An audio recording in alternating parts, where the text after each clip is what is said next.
සුබෝදෑසනක් සියලු දෙනාට අපි රැස්වීම ආරම්භයේ න්‍යායපත්‍රය අනුව අපි මන්ත්‍රීතුමන්ලා මේකද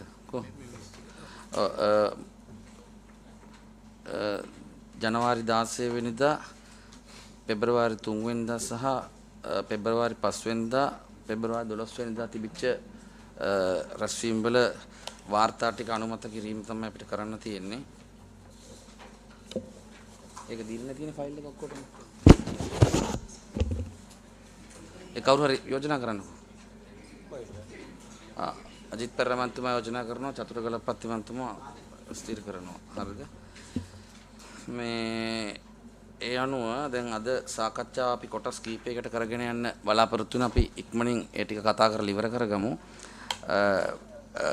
දැන් විදුලි බල පනත සංශෝධනයත් එක්ක පළමුව මේ මෙතනට සම්බන්ධ වෙලා ඉන්න ආයතන කවුද? ඔය එතකොට දැන් අපි දැනට අපි අද ඉස්සෙල්ලාම පළවෙනි කොටසේ මේ ගෙනියන්නේ මේ අපේ මොනවාද විදුලි බල පනත අනුව අන්බන්ඩල් කිරීම හරහා පත් වෙලා තියෙන ඒ කියන්නේ කම්පැනි අලුතින් හැදුවයින් පස්සේ ඒක සම්බන්ධව යම් කිසි අවබෝධයක් ලබා ගන්න. ඒ නිසා ඒ අදාළ සමාගම් වල නාමයන් එක්ක ඒ අදාළ සමාගම් වල නිලධාරීන්ව අඳුරන දීමක් කරන්න කියලා මම ඉල්ලීමක් කරනවා.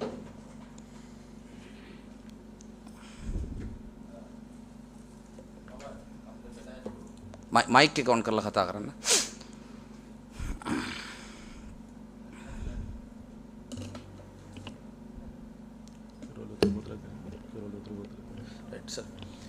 මම Kapila Fernando, Chief Technical Officer, National Transmission Network Service Provider Company.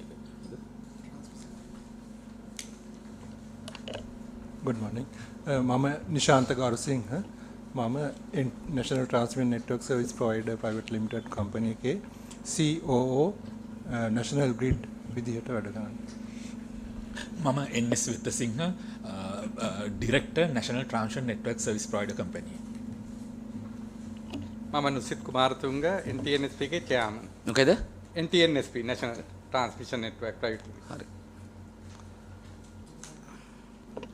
මම Rohitha Jayaratne, chairman, Distribution Company Limited. Distribution.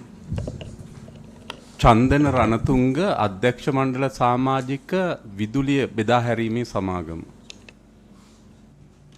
මම Shirley, CEO EDL Electric Distribution Lanka Private Limited. දැන් GM ඉඳලා CEO වුණා. දැන් CEO වුණා. මම Jagath Ranasinghe, Chief Financial Officer, Electricity Distribution Lanka Private Limited. මම HM Wijekoon, Director Power System Planning, National System Operator. මම Ravindra පිටිගලගේ, Deputy CEO LTL Holdings Limited. Senior Vice President, LTL Holdings Limited. මම නෝමාන් මරිකා, ප්‍රධාන විධායක නිලධාරී LTL Holdings Limited. Sirimal Aberatna, Chairman, LTL Holdings. I'm Sharif Din, Director, Training and Consultancy, NTNSB. පිටිපස්සේ මම සෞම්‍ය කුමාරඩු, Project Director, NTNSB. මම NH නිස්සංග Gamage, Director, Transmission Asset Management, NTNSB. මම VG ගීතානි, NTNSB Director, Contracts, Grid Substation and Transmission Line. I am Hussein, Project Director in TNSP. Chaya Vithanavasam, Senior Vice President, Internal Audit, LTL Holdings.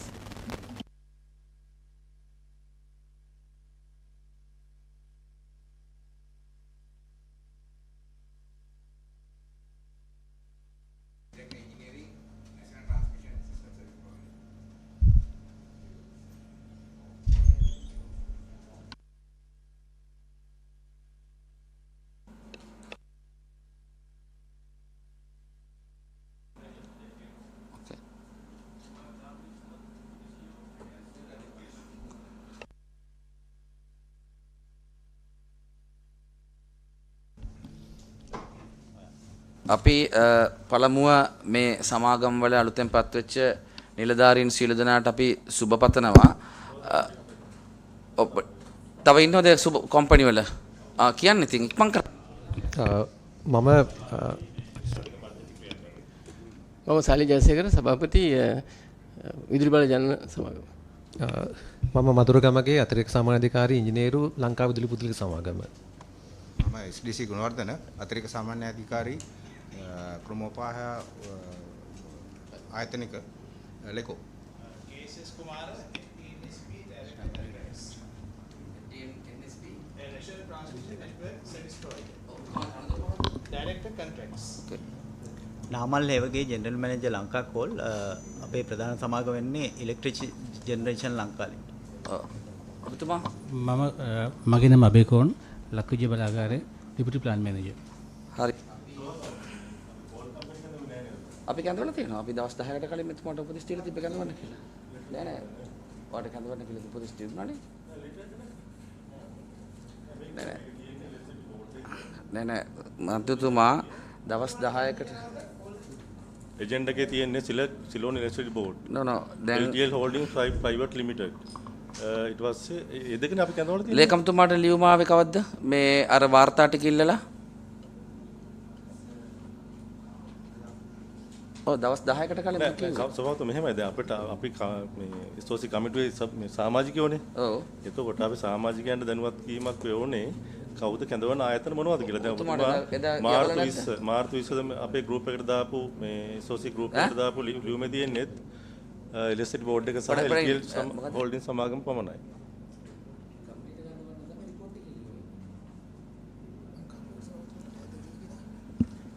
ඔබතුමාලාට කවද්ද දැනුම් දුන්නේ මේක? ඊයේ තමයි සභාව මේ ලේකම්තුමාට. ඊයේ. ඔව්. මටත් ඊයේ තමයි දුන්නේ.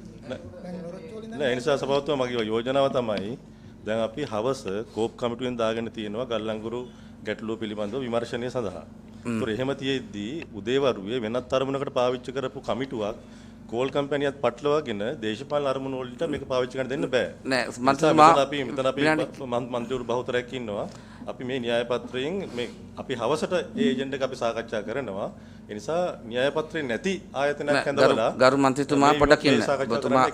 ඔබතුමා අදහස් දක්වුවා. ඔබතුමා පළමුව කමිටුවේ සමාජිකයෙක් විදියට වෙනත් අරමුණු කියන වචනේ පාවිච්චි කරපුක වැරදි. කමිටුවේ සමාජික විදියට හරිද?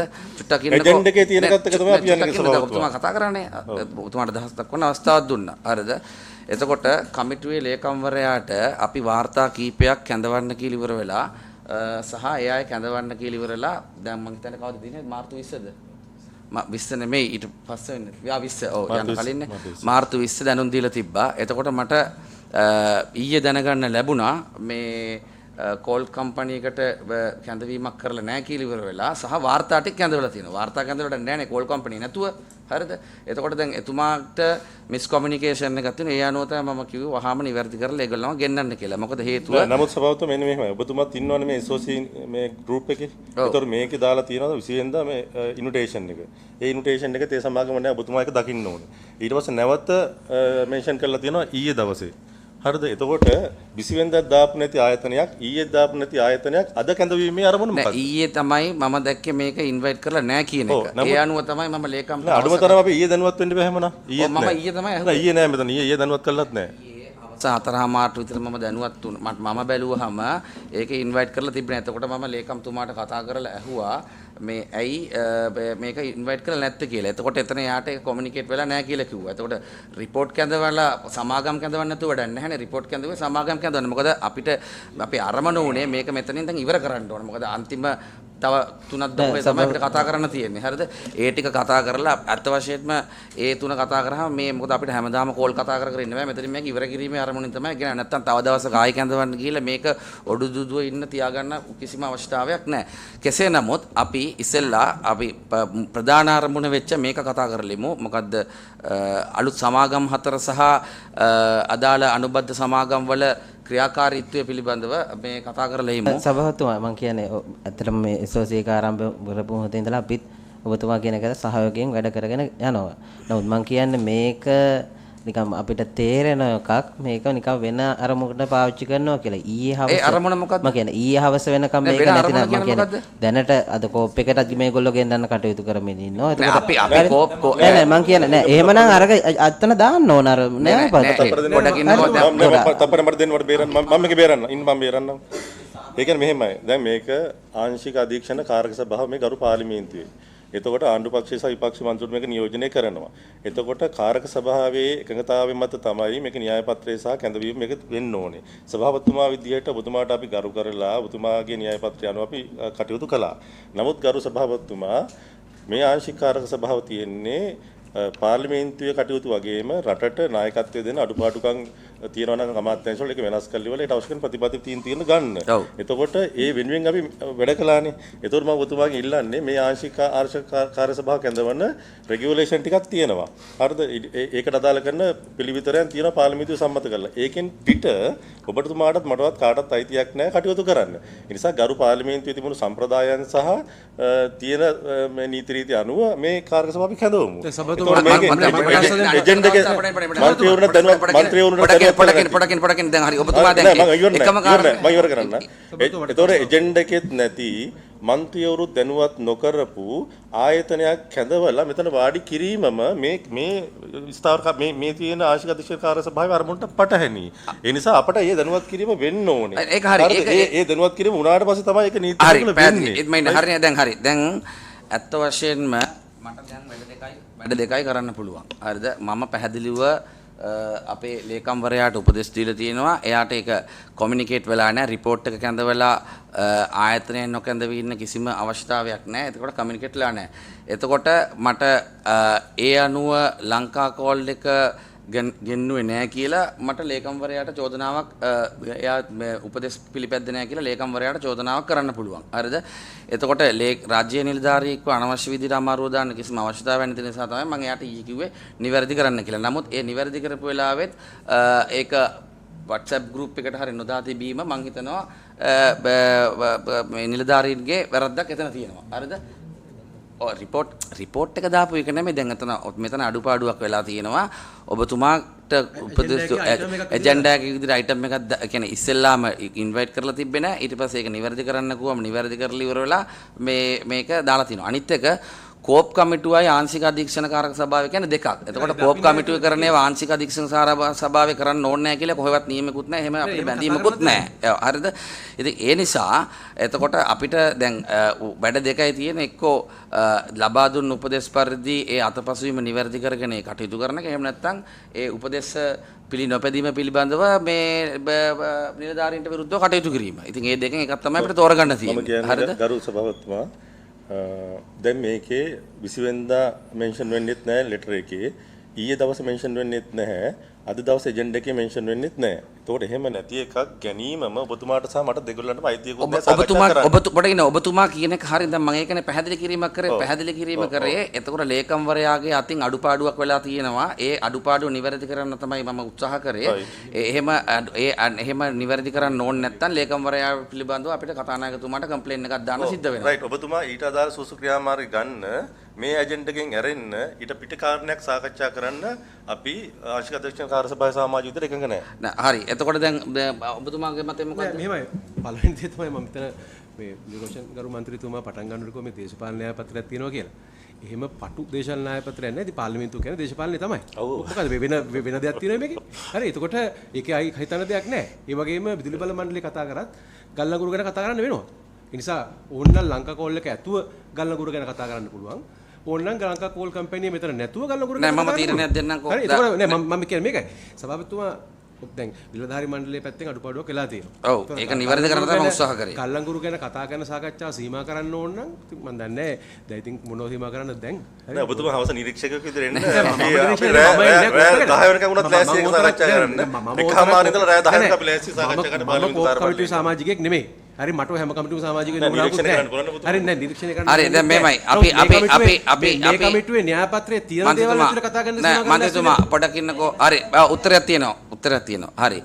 ඒතොර ලේකම්වරයාගේ වරද ලේකම්වරයා පිළිගන්න ඕන. ඒ අනුව කෝල් සමාගම මේ සාකච්ඡාවෙන් ඉවත් වෙන්න.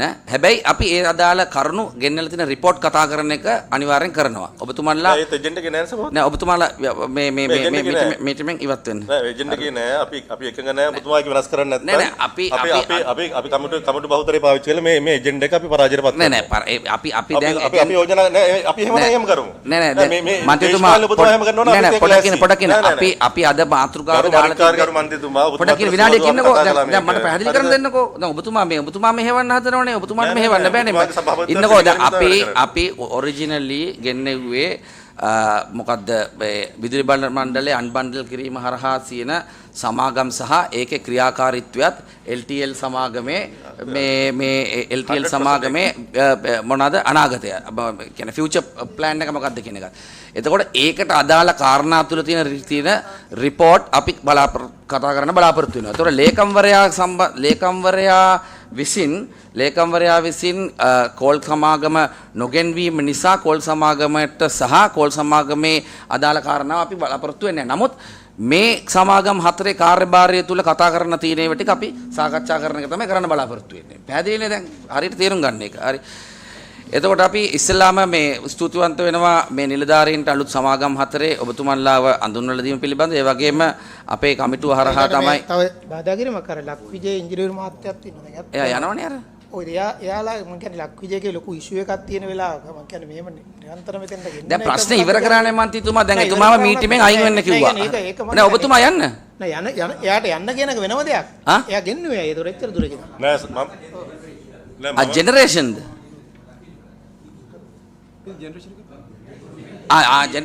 sorry සමා වෙන්න කෝල් එකට මේ හරියට sorry.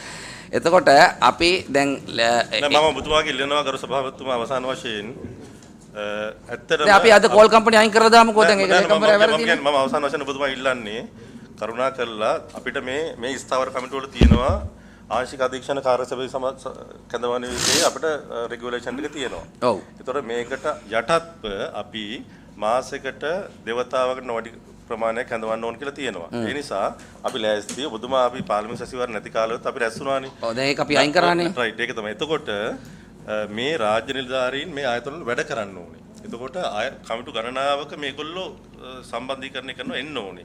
එතකොට ඒ පිළිබඳව ඔබතුමාගේ අවධානය යොමු කරලා ඒ නිලධාරීන්ට රට වෙනුවෙන් මේ අමාත්‍යාංශ වල වැඩ කරන්නත් කාලය ඉතුරු කරලා අපි පාර්ලිමේන්තුවේ කටයුතු කරමු කියන යෝජනාවත් මම බොහොම ස්තුතියි. මම හිතනවා අපේ කමිටුව තමයි ඊටාම කාර්යක්ෂමව කෙටි වේලාවකින් ඉවර කරන කමිටුව. අනිත් කමිටුවගේ පැය 3-4 කමිටු ගෙනියන්නෙත් නෑ. අපි අදාළ නිලධාරීන්ව ගෙන්නලා සහ සමහර අදාළ නොවන කලින්ම නැගිටලා යවන්නෙත් ඒක.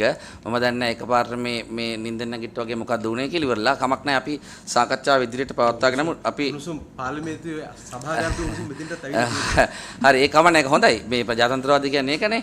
හරිද? එතකොට අපි ලේකම්තුමාට අමාත්‍යාංශයේ ලේකම්තුමාට ආරාධනා කරනවා මේ සමාගම් හතරේ දැන් විදුලි බල මණ්ඩලයේ තිබ්බයින් පස්සේ අද දක්වා මේ වෙලා තියෙන්නේ මොකද්ද කියන එකට අපිට අවබෝධයක් ලබා ගන්න. සමාගම් හතරේ කාර්යභාරය මොකද්ද?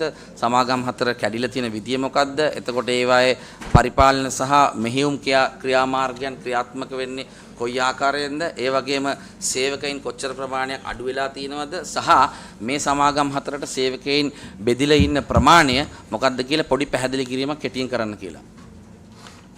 සුබ උදෑසනක් සියලු දෙනාගෙම ගරු සභාපතිතුමනි අපි CB එක අන්බන්ඩල් කරලා දැන් සමාගම් හතරකට සේවකයෝ මේ වෙන් කරලා ඒ වගේම සියලුම ඩිරෙක්ටර් බෝඩ්ස් ඒ වගේම චෙයාමන්ස්ලා අපොයින්ට් කරලා දැන් එයාලගේ වැඩ කටයුතු කරගෙන යනවා.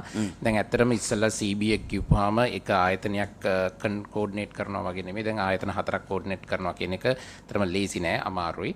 නමුත් අපි අමාත්‍යාංශ විදියට අමාත්‍යාංශය වෙනම ඇඩිෂනල් සෙක්‍රටරි කෙනෙක් අපේ චන්දන ඉන්නවා. අපි එකතු වෙලා ඒ හතර දෙනාගේ ඇති වෙන මොකද අර ඉස්සෙල්ලා තිබ්බන් තියෙනකොට යාලා අතර ප්‍රශ්න විසඳ ගන්න කතා කරලා කරා. නමුත් දැන් ඒ විදිහට කරන්න බෑ. සියලු දේ කෝඩිනේට් කරන්නත් ඕනේ. අනික අමාත්‍යාංශය හරහා. මොකද එක කම්පැනි එකකින් අනිත් කම්පැනියට ඩිරෙක්ෂන්ස් දෙන්න බෑ. ඒ හින්දා දැන් මේ ඩිරෙක්ෂන්ස් සියලුම දේ අමාත්‍යාංශය හරහා දැන්ට ක්‍රියාත්මක වීමින් යනවා. නමුත් ඇත්තරම ඇත්තක කිව්වොත් කියන්නේ අඩුපාඩු තාම තියෙනවා. මොකද මේක අලුත් දෙයක්. මොකද අර ඉස්සලා CB එක කරපු විදිහටම අපිට කරන්න බෑ. ඒක අලුත් දෙයක්. ඒක නිසා දැන් අපිට මෙන්න මේ කැලේ කියලා පටන් ගන්නකෝ. දැන් CB එකේ සේවක කොච්චර ප්‍රමාණයක් හිටියද? සමාගම් හතරට කැඩුවෙන් පස්සේ කොච්චර සේවක ප්‍රමාණයක් අඩු වෙලා තියෙනවද? ඒක VRS ගත්තු ප්‍රමාණය පමණයි. ඒක දල සංඛ්‍යාවක් තියෙනවද? 2100 ගන්න. එතකොට හිටියේ 12000ද? 930ක් අවසානයේදී VRS කන්ෆර්ම් කරනවා. නෑ කලින් හිටියේ කොච්චරද? සමස්ත සේවක සංඛ්‍යාව? මේ මිස්ටර් ෂර්ලි ඔයා දන්නවද GM හැටියට? 23000 මයික් 23000ක් පමණ හිටියා. 23000 පමණ හිටියා.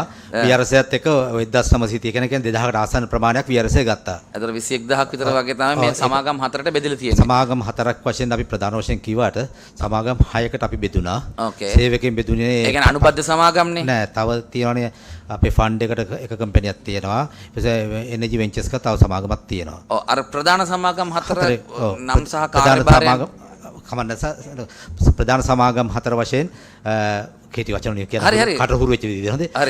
EDL කියලා එකක් තියෙනවා ඩිස්ට්‍රිබියුෂන් එක ලංකාවේ සියලුම බෙදා හැරීම 33කින් පල්ගත් එක. ඒ බෙදා හැරීම කියන්නේ ඒ කියන්නේ ග්‍රිඩ් එකේ 33 නෑ අපි මේ මොකද්ද ලෙකෝ එකට අමතරව බෙදා හැරීම කියන්නේ. බෙදා හැරීම එකක්. හරි.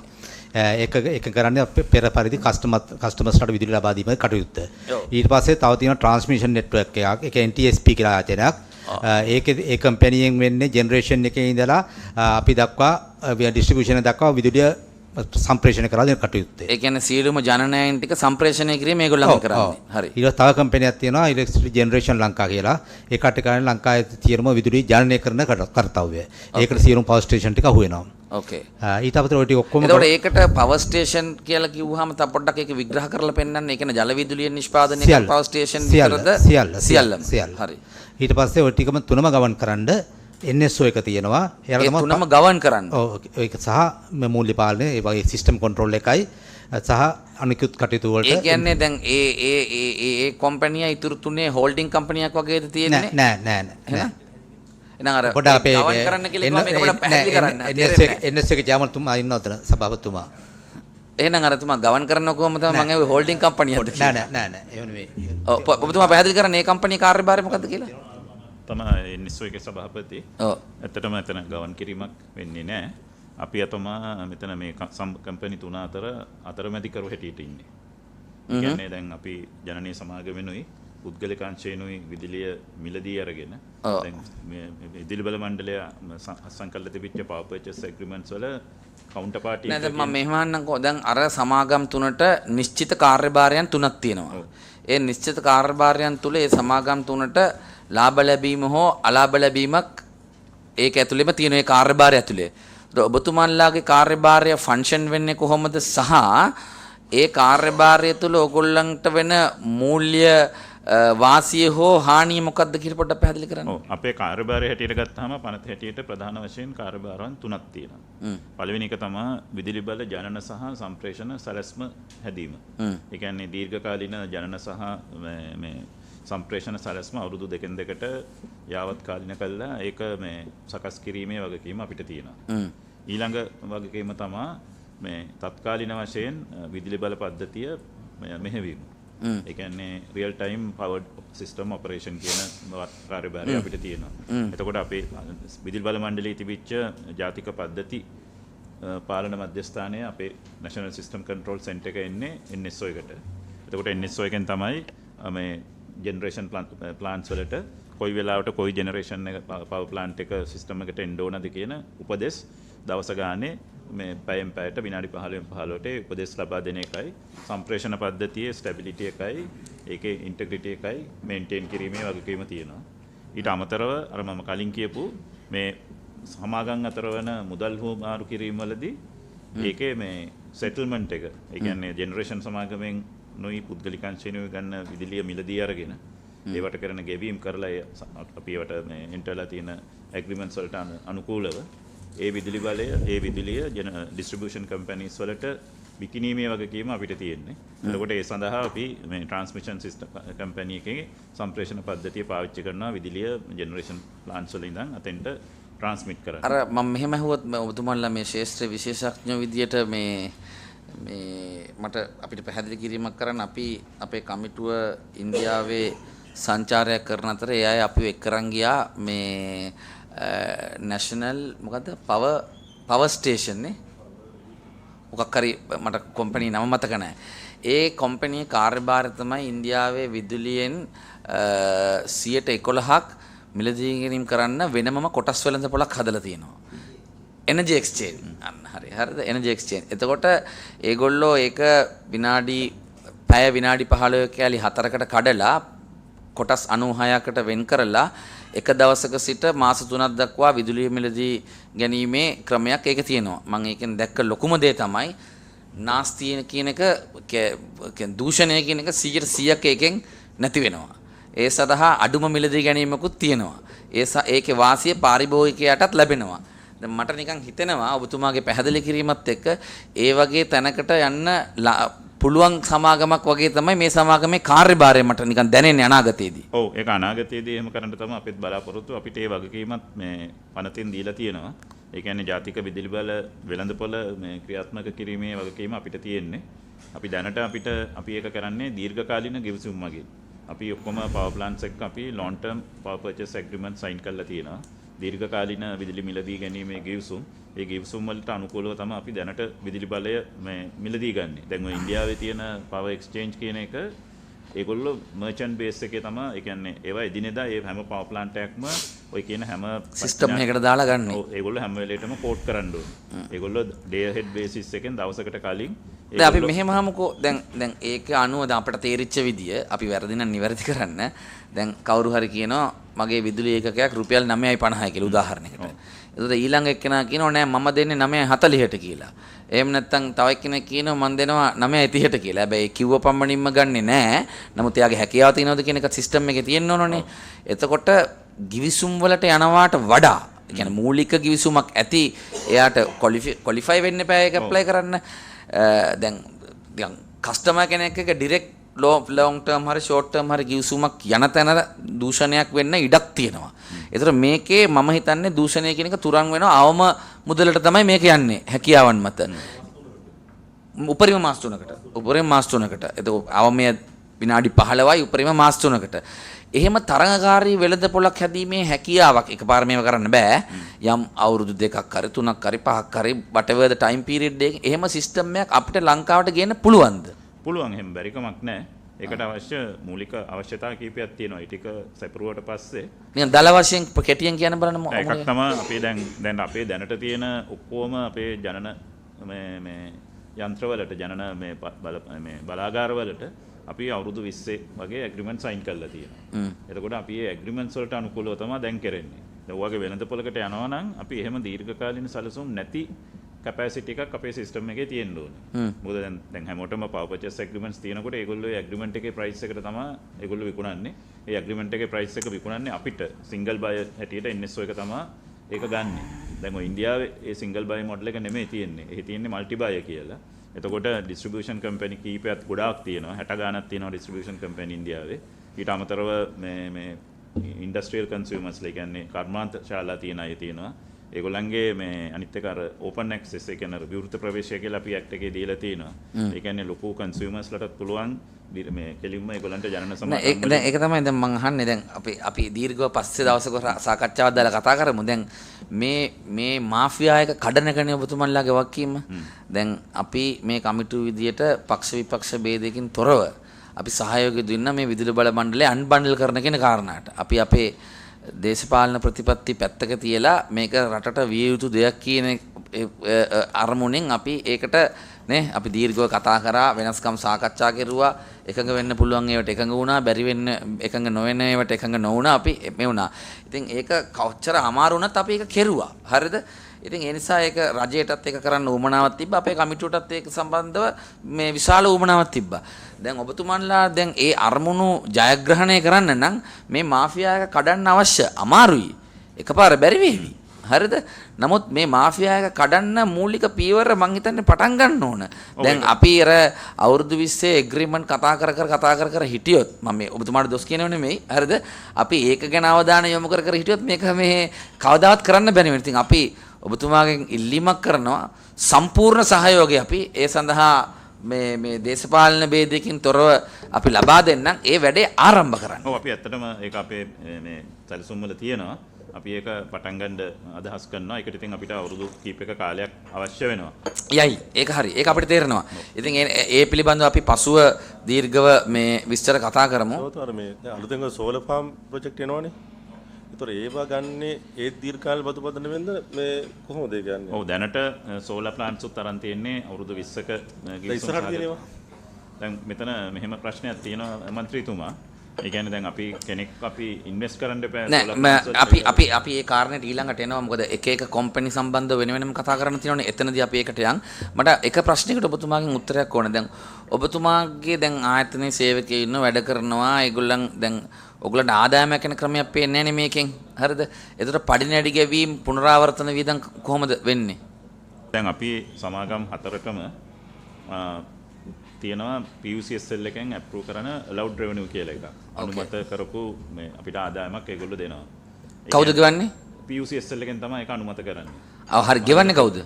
ගෙවන්නේ එතකොට අපිට දැන් consumers ලගෙන් අපිට හම්බ වෙන tariff එක තියෙනවානේ. ඔව්. ඒකෙන් හම්බ වෙන මේ අපේ පිරිවැය ඒක මේ කම්පැනි 4 අතර බෙදිලා යනවා. ප්‍රතිශතාත්මකව. ප්‍රතිශත කිව්වහම දැන් මෙහෙමයි. එතකොට ජනන සමාගමට ඔව්. ඒගොල්ලන්ගෙන් අපි විදුලිය මිලදී ගන්න මේ ඒ විදුලියට අනුකූලව ඒගොල්ලන්ට ගෙවීමක් කරනවා. ඒ ගන්න යුනිට්ස් ගන්න. ඔව්. ඒතකොට ඒගොල්ලන් ලාභ ලබන්න පුළුවන් නේ? ඔව්. ඒගොල්ලන්ට ලාභ ඒගොල්ලෝ විකුණන මේ එනර්ජි මේකට අමතරව ඒගොල්ලන්ට කැපැසිටි චාර්ජ් කියලා තව මේ කොම්පොනන්ට් එකක් තියෙනවා. ඒකෙන් තමයි ඒගොල්ලන්ගේ මේ ලාභය එන්නේ. ෆික්ස් කොස්ට් එක කවර් වෙන්නේ. ඕකේ. ඒකට ෆික්ස් කොස්ට් එකෙන් සැලරිස් එන්නේ ෆික්ස් කොස්ට් එක යටතේ. දැන් ඒගොල්ලන්ට විතරක් නෙමෙයි අපි ගිවිසුම්ගත වෙලා තියෙන පුද්ගලික සමාගම් වලට LTL වගේ සමාගම් වලටත් අපි ඒ විදිහටම තමයි ගෙවන්නේ. ඒ ගෙවීම කරන්නේ NSO එකෙන්. ඊට පස්සේ ජාතික පද්ධති ජාතික මේ නැෂනල් නෑ හරි පැහැදිලි. අපිට එච්චර මේ දීර්ඝ කම්පැනි එකටම allowed revenue අපි ස්ට්‍රක්චර්ඩ් සිස්ටම් එක ගැන තමයි අපි අහුවේ. අපිට ඩීටේල් යන්න උවමනාවක් නෑ. මේ එතකොට දැන් ඒ PUCSL එක තමයි ඒ නිර්ණායකය තීරණය කරන්නේ. හරි. එතකොට දැන් ඒක තුල ඒගොල්ලන්ට ලාභ ලබන්න පුළුවන් සීමාවකුත් තියෙනවා මට දැනෙන විදිහට. එතකොට ඒක පාරිභෝගික පැත්තෙන් හොඳයි. ඔව්. එහෙම නේද? ඔව්.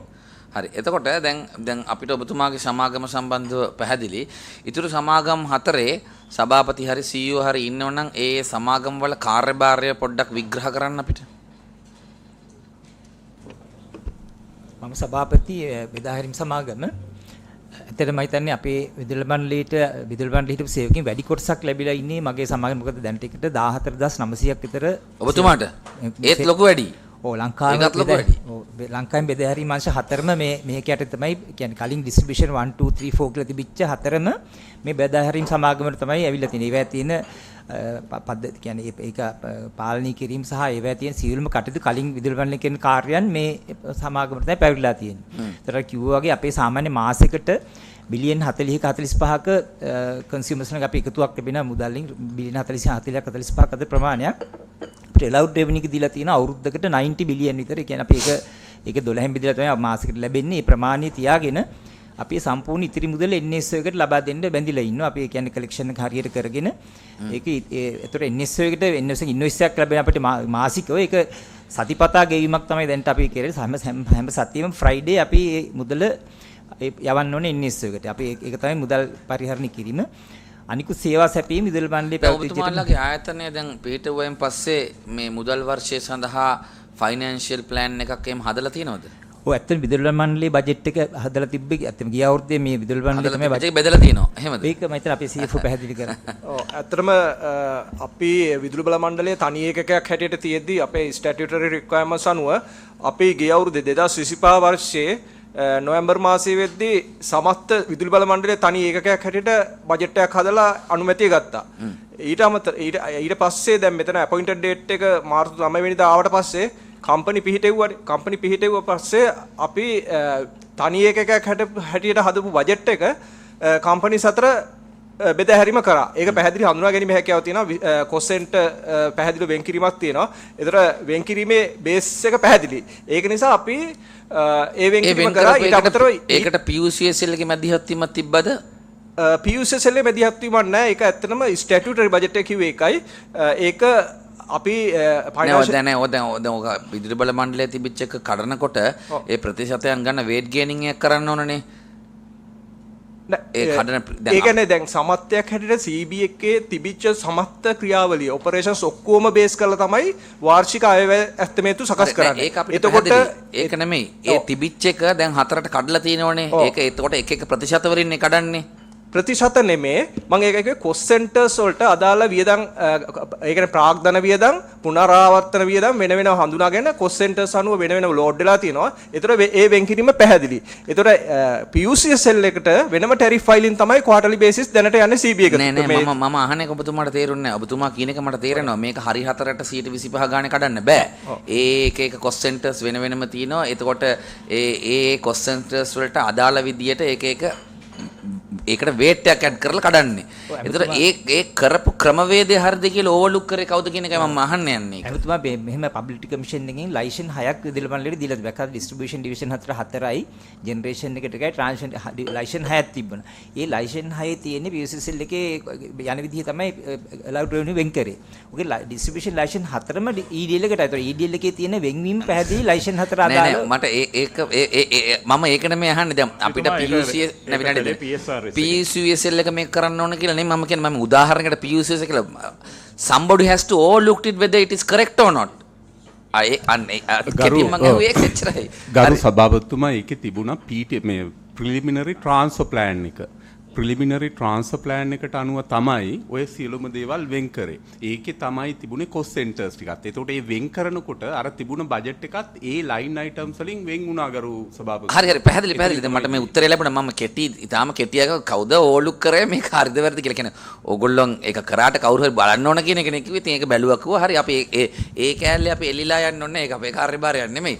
එතකොට ඉතුරු සමාගම් ඔව් PTP ප්‍රිපෙයාර් කරේ පවර් සෙක්ටර් රිෆෝම් සෙක්‍රටරියේට් එකෙන්. ඉතින් එතකොට ඒක මේ සම්පූර්ණ අමාත්‍යාංශය යටතේ තමයි ඒක තමයි හරි. මම නැවතත් පැහැදිලි කරන්නම්කෝ. දැන් මේ විදුලි බල මණ්ඩලයේ සේවකයෝ 23000ක් හිටපු තැනක් අන්බන්ඩල් කරනවා කියන එක මේ සුළුපටු කාර්යයක් නෙමෙයි. මේක මේ බිලියන් ගණන් වලින් යන තැනක්. එතකොට සියම් සේවකයෝ ප්‍රමාණයක් අයින් වෙලා තියෙනවා. එතකොට මේවා කම්පැනි 4කට කඩන්න ඕනේ. එක කම්පැනි වල කොස්ට් එක වෙනස් මේ ප්‍රමාණයන් තියෙන. මේක මේ විශාල කාර්යභාරයක්. එතකොට හියුමන් එරර්ස් කියන ඒවා වෙන්න පුළුවන්. එතකොට ඒක ඕවර්ලුක් කරන්න කවුරු හරි ඉන්න ඕන. ඒක කරේ කවුද කියන එක මම අහුවේ. ඉතින් අපිට ලේකම්තුමාත් හිටපු උපසභාපතිතුමා මට දැන් තනතුර මතක් වෙන්නේ එකපාරට ටික දවසක් යයි. මේ ඒකට පැහැදිලි පිළිතුරක් දුන්නා. අපි ඒක කරේ විදිය හරිද නැද්ද කියන එක හොයන එක අපේ කාර්යභාරයක් නෙමෙයි. අපි ඇහුවේ එහෙම එකක් වුණාද කියලා. එතකොට අර two factor authentication එකක් වගේ පොඩි එකක් තියෙනවනේ ඕකේ. ඒකයි ඇහුවේ. හරි ඊළඟ සමාගම පොඩ්ඩක් පැහැදිලි කරන්නකෝ. මම මේ National Transmission Network Service Provider Company පොඩි විස්තරයක් කියන්නම්. NTNSP එකට ඇත්තටම ඇටච් කරේ විදුලි බල මණ්ඩලයේ තිබිච්ච Transmission Wired Operation Division කියන එකයි, Projects Division කියන එකයි, Asset Management Division කියන division තුන තමයි National Transmission Network Provider කියන කම්පැනිට ඇටච් කරේ. ඒකේ ප්‍රධානම කාර්යය ගත්තොත් Transmission Wired Operation Division එකෙන් තමයි Transmission Network එක operate and maintain කරේ. ඒ කියන්නේ 220 kV lines ටිකයි 132 kV voltage එක දරන ලයින්ස් ටිකයි ඒකට අනුබද්ධ සබ්ස්ටේෂන්ස් ටිකයි මේන්ටේන් කරන එක තමයි ට්‍රාන්ස්මිෂන් වයර්ඩ් ඔපරේෂන් ඩිවිෂන් එකෙන් කරේ. ඒක මේන්ලි ඇවිල්ලා තිනවා NTSP එකට. දැන් අපි ඒක අලුතෙන් හදන්නන්නේ chief operating officer national network කියන යටතේ තමයි මේ නම දැන් අපි පාවිච්චි කරන්නේ. ඊට අමතරව ඔක්කොම මේ ට්‍රාන්ස්මිෂන් ප්‍රොජෙක්ට්ස් කරන ඩිවිෂන් එක තමයි තියෙන්නේ ප්‍රොජෙක්ට් ඩිවිෂන් කියලා. ඒ කියන්නේ සොෆ්ට් ලෝන්ස් හම් වෙලා කරන ප්‍රොජෙක්ට්ස් ටික ඒ ටිකත් NTNSP එකට තමයි දැන් ඇටච් කරලා තියෙන්නේ. ඒක ප්‍රධාන වශයෙන් චීෆ් ටෙක්නිකල් ඔෆිසර් කියන ඔෆිසර් කෙනෙක් යටතේ තමයි ඒක අලුතෙන් අපි රීනේම් කරලා තියෙන්නේ. ඊට අමතරව ඇසෙට් මැනේජ්මන්ට් ඩිවිෂන් එකේ තියෙන ට්‍රේනින් බ්‍රාන්ච් එක අපේ NTNSP එකට ඇටච් ඇසෙට් මැනේජ්මන්ට් කියන එක ටිකක් විග්‍රහ කරලා කියන්න අපිට පොඩ්ඩක්. ඇසෙට් මැනේජ්මන්ට් එක CEB එකේ common services දීපු branch එක. common services කිව්වහම උදාහරණයක් workshop එකක් තියුණා CEB එකේ. ඊට අමතරව power plant unit එක තියෙනවා. ඊට අමතරව civil branch කියලා DGM civil කෙනෙක් හිටපු ඒ කියන්නේ civil engineers ලගෙන් services දීපු branch එකක් තියුණා. එහෙම branches පහක්. දැන් මේ වැඩේ කරද්දී අපි ලේකම්තුමා දැන් CEB එකට තිබිච්ච asset ප්‍රමාණය CEB එකක් දන්නේ නැහැ නේ සමහර තැන්වලනේ. ඒව සම්බන්ධව සොයා බැලීමක් කරලා තියෙනවද නැත්නම් බැරි වෙච්ච දේවල් කරන්න මොන හරි ප්‍රෝග්‍රෑම් එකක් තියෙනවද? මම ඒකයි අර ඒ උත්තරේ එනවද කියලා බලන්න තමයි පුදුමාගෙන් ඒක විග්‍රහ කරන්න කියලා කිව්වේ. සීරම ඇසෙට් ඒ කියන්නේ අපි ඒ වෙනකොට ඩෙන්ටිෆයි කරපු ඇසෙට්ස් වැලියු කරලා තියෙනවා. හරි.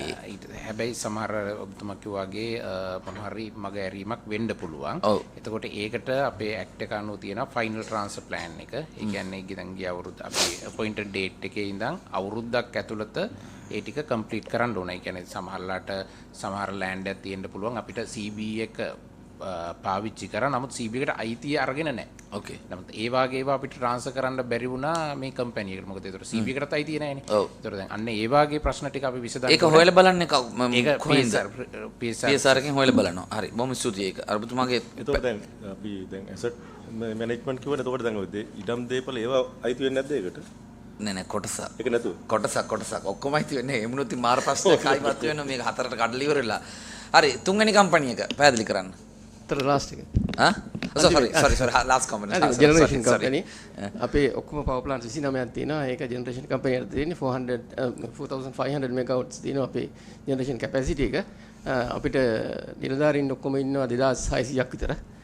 මේ වෙනකොට 80%ක්ම කොස්ට් එකෙන් යන්නේ ජෙනරේෂන් 2000 කීයද? 2600ක්. ඔබතුමාට 14000ක් ඉන්නෝනේ. ඒක ආයි පාරක් අන්බන්ඩල් කරන්න වෙයිද දන්නේ නැහැ. හරි 7.2 million consumers නේ ගරු සභාපති. හරි මම නිකන් කිව්වේ ඒක. හරි.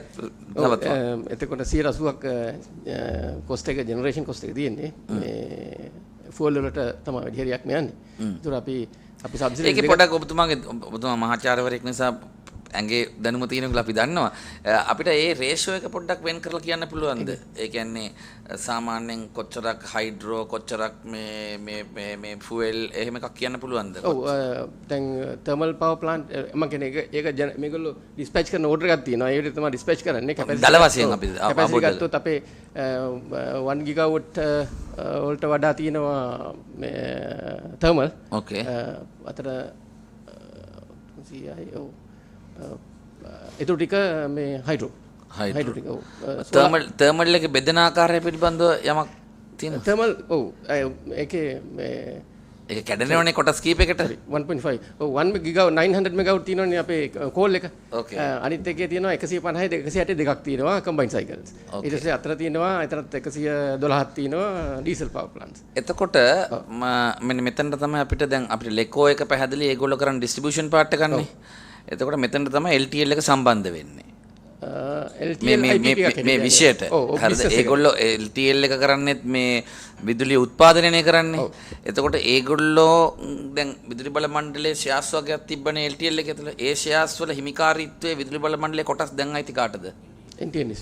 NTNSP එකට. හරි. එතකොට දැන් ඔබතුමාගේ ආයතනය තමයි LTL එකත් එක්ක ගනුදෙනු කරන්නේ මේ විදුලිය ගණිතනේ කම්පීට් කරන්නේ. කම්පීට් කරන්නේ. එතකොට ඒ කම්පිටිෂන් එකේ ස්වභාවය මොකද්ද? මේ NSO එක ටෙන්ඩර් කරපුවාම බිඩ් කරනවා පවර් ප්ලාන්ට් එකට. ඒතර අපි බිඩ් කරනවා LTL එකත් බිඩ් කරනවා. අද LTL එකේ ෂෙයාර්ස් තියෙන සමාගම සභාපතිතුමා පොඩ පැහැදිලි කරන්න දැන් ඒක ගනුදෙනු සිද්ධ වෙන ආකාරය කොහොමද කියලා? දැන් NTNSP එකට තියෙන 135ක අයිතියක්. ෂෙයාර්ස් තියෙනවා ෂෙයාර් සර්ටිෆිකේට්ස් අපිට ට්‍රාන්ස්ෆර් වුණා. අපෙන් ඒ කියන්නේ NTNSP එකේ බෝඩ් මෙම්බර්ස්ලා දෙන්නෙක් රෙප්‍රසන්ට් කරන LTL බෝඩ් එක. ඒතර අපිට ඩිවිඩන්ඩ් එක හම්බ වෙනවා අපේ 135 ෂෙයාර් එකට. පෙර වාගේ ෂෙයාර් එක විතරයි හම්බෙන්නේ. බෝඩ් මෙම්බර්ස්ලා කීයක් ඉන්නවද LTL බෝඩ් එකේ ඔයගොල්ලන්ගේ? අපේ දෙන්නෙක් ඉන්නවා. දෙන්නෙක් ඉන්නවා. ඔක්කොම බෝඩ් මෙම්බර්ස්ලා කීයද LTL එකේ? ඔක්කොම බෝඩ් මෙම්බර්ස්ලා 9ක් ඉන්නවා. 9න් දෙකක් මේ කම්පැනි එකට. තව එක්කෙනෙක් එන්න ඉන්නවා ට්‍රෙෂරි එක රෙප්‍රසන්ට් කරලා. එතකොට තුනෙක් වෙනවා. තුනේ. හරි. අපිට මේ දැන් මේ කම්පැනි තාම අලුත් වෙනද අපිට නම් පැටලෙනවා. ඒකින්ද අපි තීරණ විදියට අහන්නම්. දැන් මෙතුමා නියෝජනය කරන සමාගමෙන් හරි මේ එළියේ අනෙකුත් කම්පැනි වලින් හරි LTL එකෙන් හරි විදුලිය මිලදී ගන්න කොයි සමාගමද? NSO එක. එතකොට දැන් අපිට කියන්න මේ LTL එකයි මේ සමාගම අතර තරගයක් හදලා මිල අඩු කරන්න පුළුවන් ක්‍රමය කොහොමද කියලා කරලා?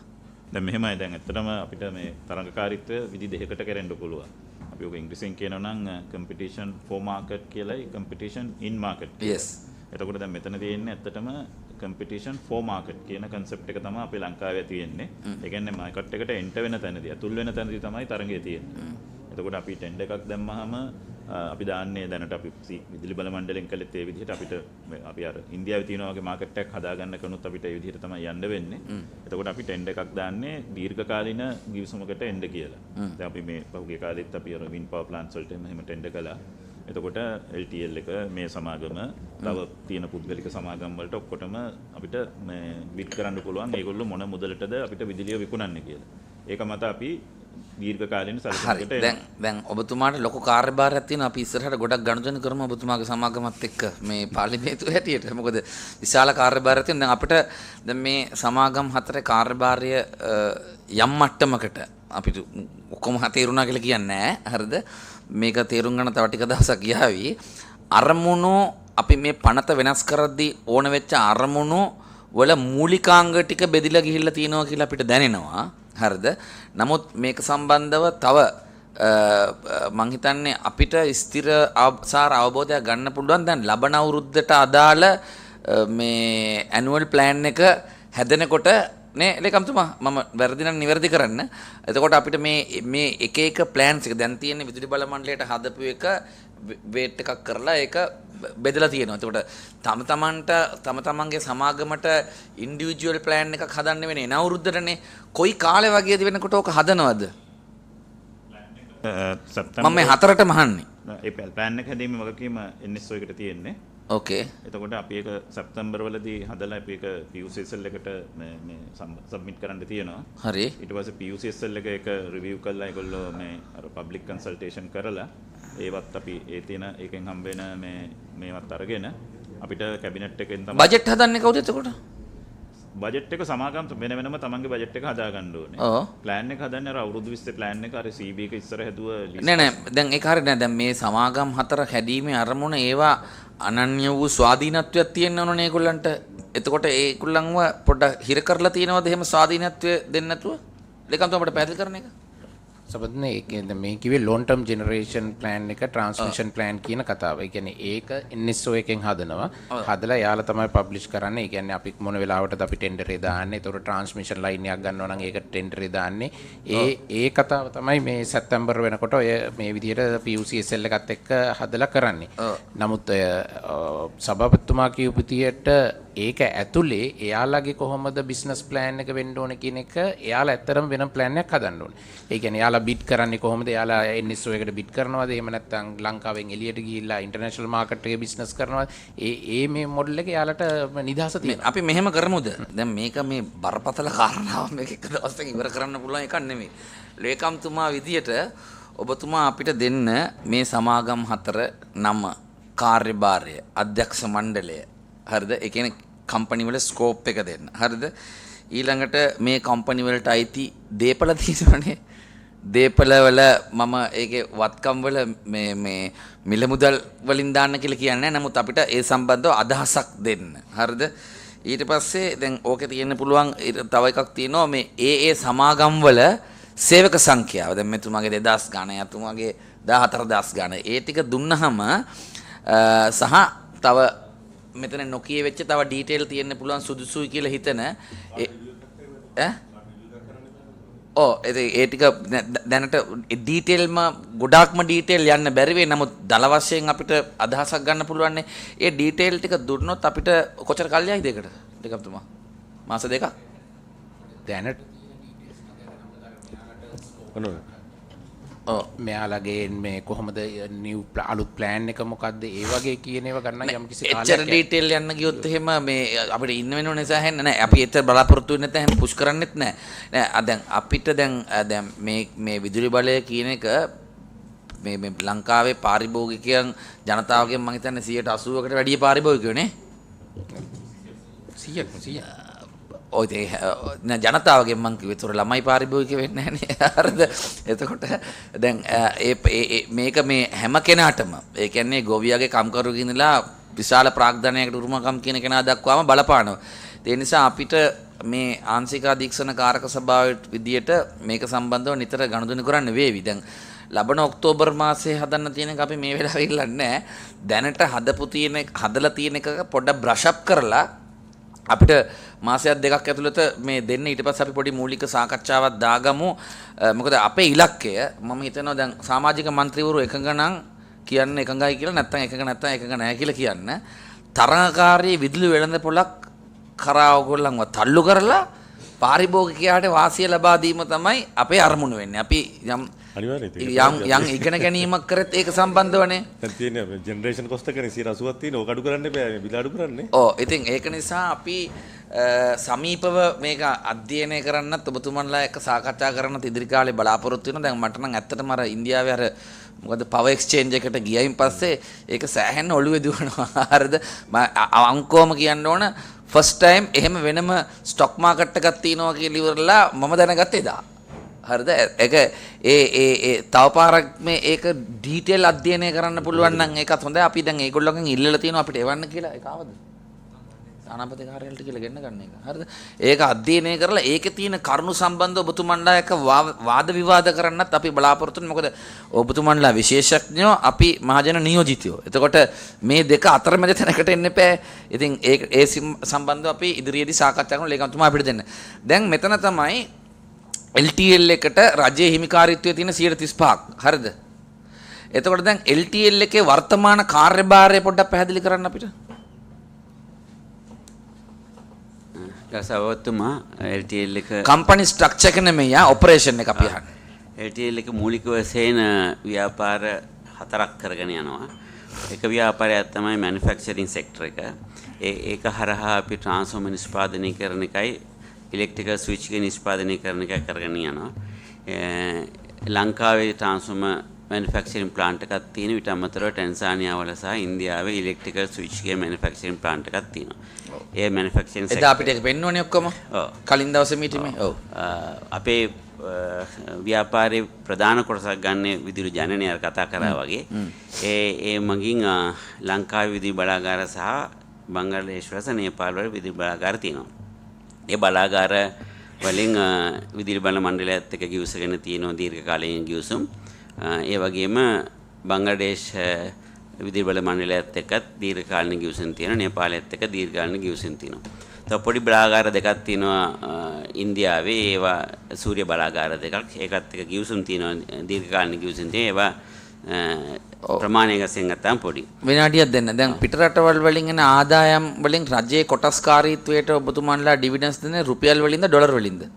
අපි රුපියල් වලින් තමයි දෙන්න වෙන්නේ සභාවතුමා. මොකද දැන් මෙහාට ෆොරින් එක්ස්චේන්ජ් ආවහම අපේ විනිමය මේ රෙගුලේෂන්ස් අනුව ඒක ඔක්කොම රුපීස් බාරපත් කරන්න වෙනවා. ඒතර අපි රුපීස් වලින් තමයි ඩොලර් වලින් දීමේ හැකියාවක් නැහැ. නෑ.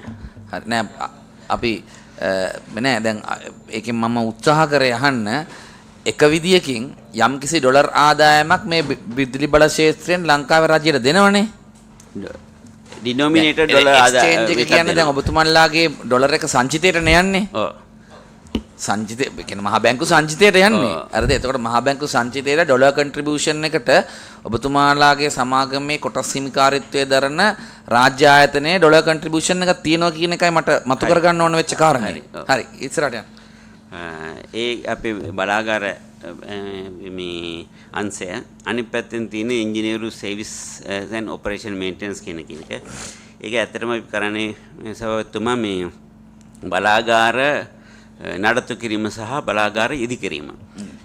අර කියන වගේ මේ තරංකාරීත්වයෙන් බලාගාර ඉදි කිරීම EPC කොන්ට්‍රැක්ටිං කියලා කියන එක කරනවා. ඊට ඒවා අපේ ආයතනයට කරනවා පිටට ආයතන වලටත් කරනවා.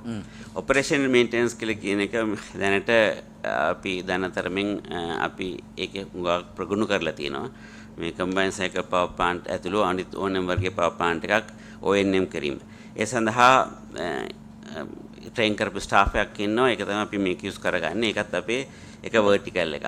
මේ හරහා තමයි සාමාන්‍ය බිස්නස් ව්‍යාපාර ටික කරගෙන යන්නේ. දැන් ඔබතුමන්ලාගේ ආයතන සේවකයෝ කොච්චරක් ඉන්නවද?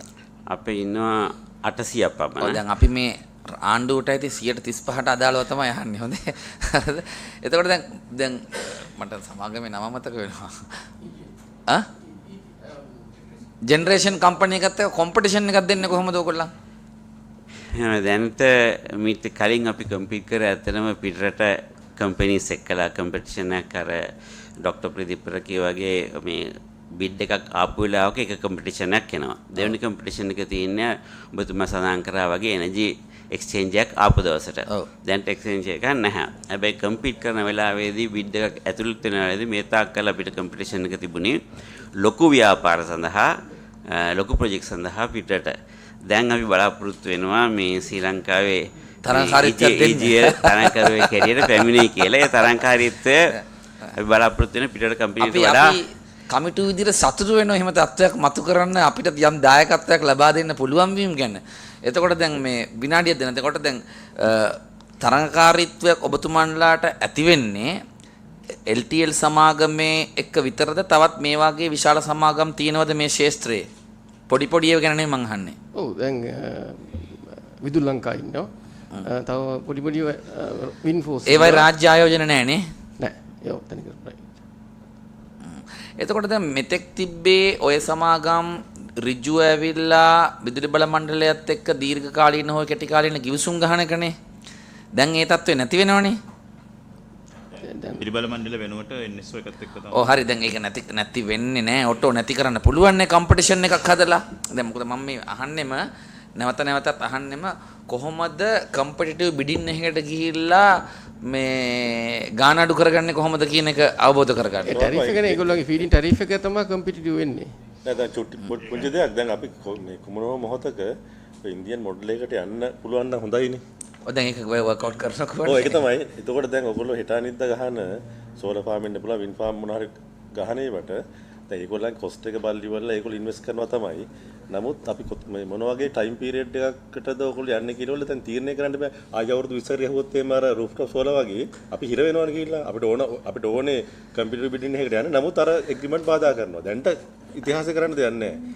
අද සිට ඉස්සරහට කරද්දී මොකක් හරි අතරමැදකට අපි එන්නේ. දැන් ඔක අන්තිමට අහන්නේ දැන් මම තුමා මතු කරා ඒක ඊටාම හොඳ very very valid point. ඒක සම්බන්ධව සාකච්ඡා කරලා තියෙනවද? ඔව් අපි ඒක ඇත්තටම ඒකේ වගකීම NSO එක හැටියට අපිට තමයි තියෙන්නේ. මොකද දැන් මේ තුමාගේ සමාගමයි LTL එක ඒවා මේ වෙළඳ පොලේ ක්‍රියාත්මක වන වෙළඳ පොලේ මේ මාකට් එකේ පාටිසිපන්ට්ස්ලා. එතකොට මාකට් එක ඩිසයින් කිරීමේ වගකීම එන්නේ NSO එකට. එතකොට දැන් අපි ඇත්තටම දැන් අපි කරන්නේ ටෙන්ඩර් දාලා ටෙන්ඩර්ස් වලින් දීර්ඝකාලීන ගිවිසුමකට යන එක. එතකොට දැන් ඔය ඉන්දියාවේ මොඩල් එකේදී කරන්නේ දීර්ඝකාලීන ගිවිසුම් වලට යන්නේ නැහැ. ඒගොල්ලෝ දවස ගානේ අර දවසට කලින් දවසේ එහෙම නැත්නම් අර කිව්වා වගේ මාස 3කට අඩු කාලයකට බිඩ් කරනවා. එතකොට ඒ බිඩ් අරගෙන ඒ බිඩ් අනුව තමයි අපි වගේ තියෙන ඉන්දියාවේ ග්‍රිඩ් ඉන්දියා කියන ආයතනයෙන් මේවා ඩිස්පැච් කරන්නේ. ඒක හරි ෂොක් තරහකාරීත්වයක් තියෙන තැනක් ඒක. මම හිතුවා මෙහෙම දෙයක් තියෙනවා. මොකද මම අවුරුදු 3ක් ඉන්දියාවේ වැඩ කළා. මම ආසියානු සංවර්ධන බැංකුවේ ඉන්න කාලේ. එතකොට දැන් ඉන්දියාවේ උතන ප්‍රශ්නේ තියෙන්නේ දැන් අලුතෙන් එන ඉන්වෙස්ටර් කෙනෙකුට.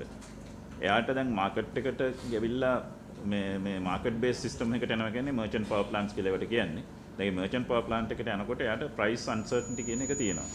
එතකොට එයා ඔව් සිස්ටම් එක දුවනවා. නෑ මෙතුමා කියන වෙන කතාවක්. හරිද? එතකොට අපි ප්‍රයොරිටි දෙන්නේ ඒකටද අපි ප්‍රයොරිටි දෙන්නේ බෙස්ට් ප්‍රයිස් එක ගන්නද? ඔව් දැන් අපි බෙස්ට් ප්‍රයිස් එක ගන්නකොට අර මොනුස්සයට යම්කිසි මේකක් තියෙනවා. ඔයා කියන එක හරි. ඔබතුමා කියන එක හරි. දැන් මෙහිමයි.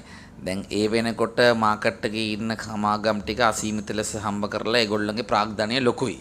ඒත් අලුත් එක්කෙනෙකුට කොම්පිටිෂන් එකකට යන්න තියෙන ගැටලුවක් තියෙනවා. හරිද? නමුත් අපිට අපේ ප්‍රයොරිටි එක මාකට් එක පුළුල් කරන එක හරි. මාකට් එක පුළුල් කරන්න ඕන. එතකොට හැම පැත්තෙම හොඳයි. නමුත් ප්‍රයොරිටි එක ඊට වඩා අඩු මුදලට වෙළඳ ගැනීමනේ තියෙන්නේ. ඉතින් ඒකනේ ඒගොල්ලෝ 111 දැන් මට එක වෙලාවකට මං අහුවා එතකොට කොහොමද මම අදානි ළමයෙක් ඉන්නවද කියලා ඉවරලා. ඒගොල්ලන් කිව්වා අදානිලා නැහැ කියලා. ඒවට තව ක්‍රම දාලා තියෙනවා. මොකද 111යිනේ තියෙන්නේ. හරිද? එතකොට ඉතුරු තව 189ක් තියෙනවනේ. තව දෙයක් දැන් සමහර කට්ටිය බිඩ් කරන අපි මේ ටෙන්ඩර් එක දැම්මහම ඒගොල්ලෝ 60ක් 70ක් ඒගොල්ලන්ගේ කැපැසිටි එකට ලොන් ටර්ම් කොන්ට්‍රැක්ට් එකක් ගහ ගන්නවා. ගහගෙන ඉතුරු 30ක් විතර මාකට් එකේ ප්ලේ කරනවා. ඒ කම්බිනේෂන් එක තියෙනවා. එතකොට එයාගේ දැන් උතන ප්‍රොජෙක්ට් එකේ ලෝන්ස් ගෙවන ඒවා අරම මේවා ඒ වගේ ඒවාට එයා ෆික්ස් කරගන්නවා එයාගේ මේ රෙවෙනියු එක එයාගේ ප්ලාන්ට් එකෙන් 60ක් 70ක් ඔය ගොඩක් වෙලාවට තර්මල් ප්ලාන්ට්ස් වල රිනියුබල් අත් එහෙම කරනවා. අනිත් එක සභාපතිතුමා දැන් ඔය ක්‍රමයේ ආවහම බිස්නස් මොඩියල් එක විතර මෙහෙම වෙනවනේ. දැන් ඕක ප්‍රධාන තරංගකරුවෝ කීප දෙනෙක් එන්න පුළුවන්.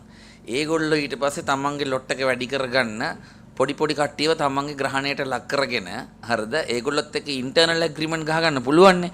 ඉතින් ඒ නිසා දැන් unless ඒහා සමාන විශාල ආයෝජනයක් එක එහෙම නෙවෙනම් G2G එකට යන්න පුළුවන්. හරිද පිටරටින් එනවනම් මං හිතන්නේ මේ මොහොතේ ලංකාව වගේ එහෙම ලොකු ආයෝජන ඉදිරිපත් වෙයි කියලා. නමුත් මන්ත්‍රීතුමා කියන්නේත් ඒ මොඩල් එක පිළිබඳව විශාල ලෙස අවධානය යොමු කරන්න කියන එකයි. 100% අපිට එහෙම යන්න බෑනේ. සමහර වෙලාවට ඔක 5% වෙන්න පුළුවන්, 2ක් වෙන්න පුළුවන්, 3ක් වෙන්න පුළුවන්, 10ක් වෙන්න පුළුවන්. යම් ප්‍රතිශතයක් තියෙයි ඒක පිළිබඳ අවධානය යොමු කරන්න. නැවත අපි LTL එකට යොමු වුණොත් දැන් ඔබතුමන්ලාගේ දැන් විදුලි නිෂ්පාදනය ලංකාව තුළ සිදු කරන ආකාරය පිළිබඳව අපිට පැහැදිලි කිරීමක් කරන්න කොච්චර නිෂ්පාදනය කරනවද කොච්චර ප්‍රමාණයක් ලබා දෙනවද මොකද්ද කරන්න කියලා. සවතුමා මේ වන විට අපට ප්‍රධාන ගිවිසුම්ගත බලාගාර දෙකක් තියෙනවා. එකක් සබාදනුවේ කියන බලාගාරය. ඒක මෙගාවොට් 312ක් ඩීසල් වලින් ක්‍රියාත්මක කරනකොට LNG තිබුණා 350ට යන්න පුළුවන් මෙගාවොට් 350ට. අනිත් බලාගාරය අපිට යම්කිසි කොටස සහ අපි ක්‍රියාත්මක කරන යුගදනීය බලාගාරය ඒක මෙගාවොට් 270ක් දැන් ෆර්නස් ඔයිල් වලින් දුවන එක. ඇයි ෆර්නස් ඔයිල් වලින් දුවන්නේ? ඒ ප්ලාන්ට් එක ඩිසයින් කරලා තියෙන්නේ ෆර්නස් ඔයිල් වලින්. ඒ ෆර්නස් ඔයිල් ලාභයි මේ ඩීසල් වලට වැඩිය. ඒ හින්දා මේ දවස්වල ෆර්නස් ඔයිල් තියෙනවද දුවන්න බලාගාර?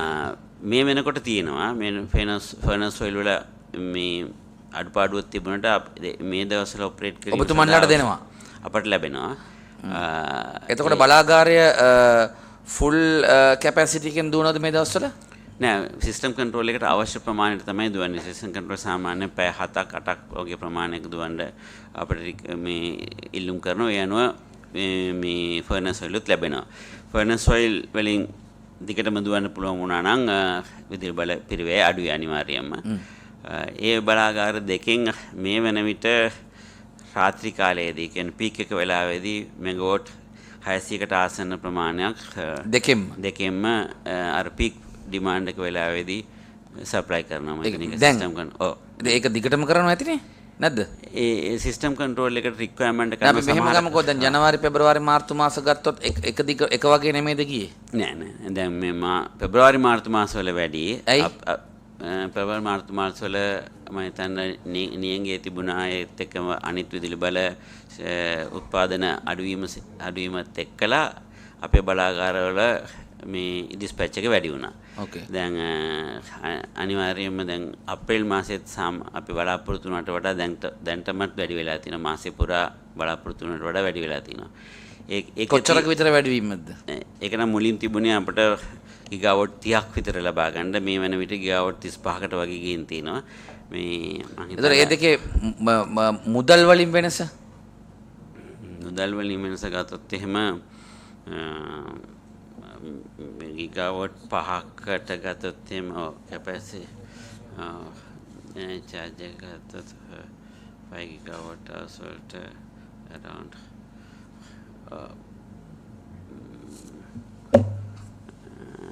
ඒ වෙනස මිලියන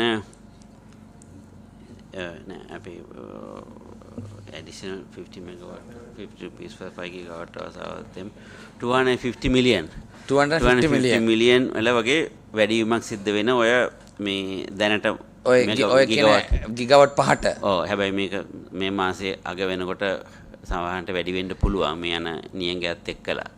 හරි. එතකොට දැන් වැහි කාලයට ඕගොල්ලන්ගේ ඕක අඩු වෙනවා. ඩිස්පැච් එක අඩු වෙනවා. එතකොට කොච්චරකින් විතර අඩු වෙනවද? සමහර මාස වලට ඇත්තෙම නෑ.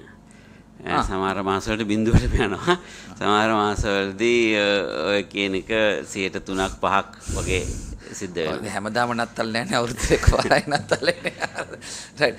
එතකොට දැන් ඔබතුමන්ලාගේ දැන් අපිට රජයේ කොටස් හිමි සමාගමක් විදිහට අපි ඔයගොල්ලන්ගෙන් අහනවා ඉදිරි අවුරුදු දැන් අනිවාර්යයෙන්ම ඔයගොල්ලන්ගේ ප්ලෑන් එකක් ඇති අවුරුදු දෙක 3ක 5ක වගේ short term long term mid term කියලා තියෙන මොකක්ද ඒ සැලැස්ම?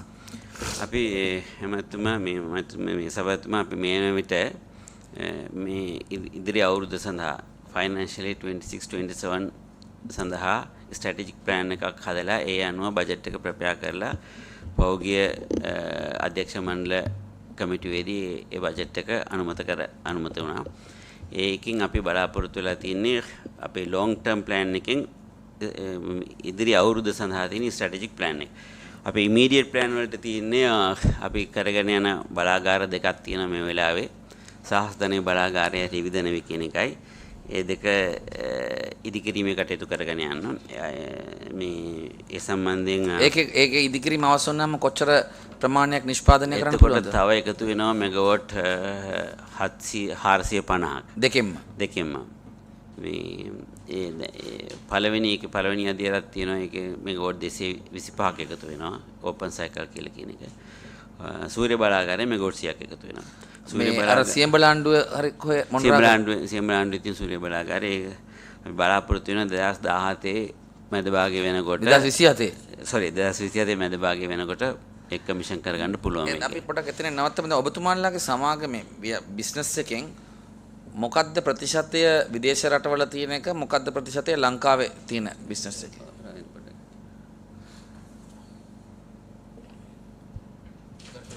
අපේ ගිය අවුරුදු 5 ඇවරේජ් එක ගත්තොත් ෆොරින් රෙවෙනියු එක තියෙනවා 60ක් විතර. 60ක්. ගිය අවුරුද්දේ ගත්තොත් 70ක් තියෙනවා. 70. ඇයි එහෙම වැඩි වුණේ ගිය අවුරුද්දේ particularly? ඒ කියන්නේ එක්ස්චේන්ජ් රේට් වෙනස් වෙනකොට වෙනස් වෙනවා. සල්ලිත් එක්ක. ඒක ඩිප්‍රීෂিয়েට් වුණොත් අපේ ඔපරේෂන් එක එක්ස්පෑන්ඩ් කරලා නෙමෙයි. ගිය අවුරුද්දේ ඔපරේෂන් එක්ස්පැන්ෂන් දැන් ගිය අවුරුද්දේ කොච්චරක් ඩිවිඩන්ඩ්ස් දීලා තියෙනවද ඔබතුමන්ලා රජයට? බිලියන් 5ක් දුන්නා. බිලියන් 5ක්. බිලියන් 5ක්. ඊට කලින් නෑ කම්පැනි වශයෙන්. ඕනේ අපි සමාගමේ නම මතකින්ද රජය කියලා මෙන්ෂන් කරන්නේ හොඳයි. හරිද? මේ බිලියන් 5යි. බිලියන් 5යි. ඉතින් ඊට කලින් අවුරුදු වල හැම ඇවරේජ් එක සාමාන්‍යයෙන් බිලියන් 5ක් වගේ තමයි. නෑ දැන් කිව්වේ දැන් ගිය අවුරුද්දේ 70ක් දක්වා වැඩි වුණා කියලා කිව්වේ. දැන් මෙහෙම අපි අලුතින් ප්‍රොජෙක්ට්ස් උත් කරනවානේ සභාපතිතුමා. ඒකට රීඉන්වෙස්ට් කරනවා. සාමාන්‍ය ඇවරේජ් එක ගත්තොත් බිලියන් 5ක් වගේ. අර දැන් ඔබතුමන්ලා දැන් අර ඊළඟ ප්ලෑන් ටික පොඩ්ඩක් පැහැදිලි කරන්න. මොකද්ද මේ කම්පැනි අනාගතය මොකද්ද කරන්න හදන්නේ කියලා? සභාපතිතුමනි විනාඩියක් දෙකක් අරගෙන මම පැහැදිලි කරන්නම් ඉදිරිය ව්‍යාප්තිය සහ ප්‍රගතිය කොහොමදයි බලාපොරොත්තු වෙන්නේ කියලා. ඒක පිළිබඳව සවිස්තරාත්මක කරුණු පැහැදිලි කරන්න අපි කල්පනාකාරීත්වයේ ඉන්නවා. අපි දැන් ඔය කරන ආයෝජන දෙක සහස් ධනවි සහ රිවිධනවි මේ දෙක ඉදිරි අවුරුදු කිහිපය තුළ සම්පූර්ණ කරන්න බලාපොරොත්තු වෙනවා.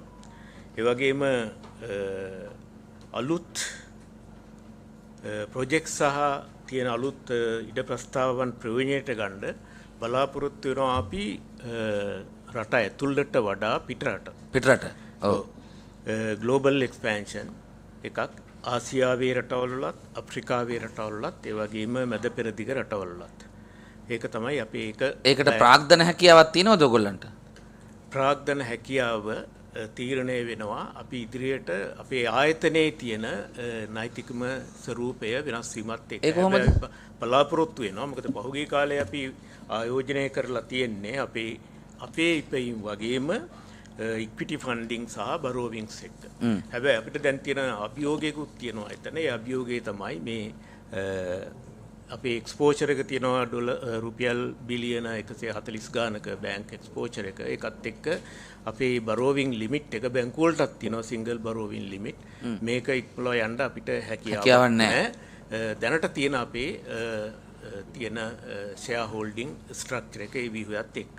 ඒකට ඊළඟට අපි බලාපොරොත්තු වෙනවා අපේ මැනුෆැක්චරින් සෙක්ටර් එකේ සහ අනිකුත් සර්විස් වල එක්ස්පැන්ෂන් එකක් දැනට කරන ගැල්වනයිසින් සහ මේ ට්‍රාන්ස්ෆෝමර් පමණක් නෙමෙයි වෙනත් රටවල්වලත් කරන එක්ස්පැන්ෂන් එක රිනියුවබල් එනර්ජි සෙක්ටර් එකට මැනුෆැක්චරින් ඔපරේෂන්ස් සහ ෆොරින් ඉන්වෙස්ට්මන්ට් මේ කියන ඒවත් එක්ක බලාපොරොත්තු වෙනවා.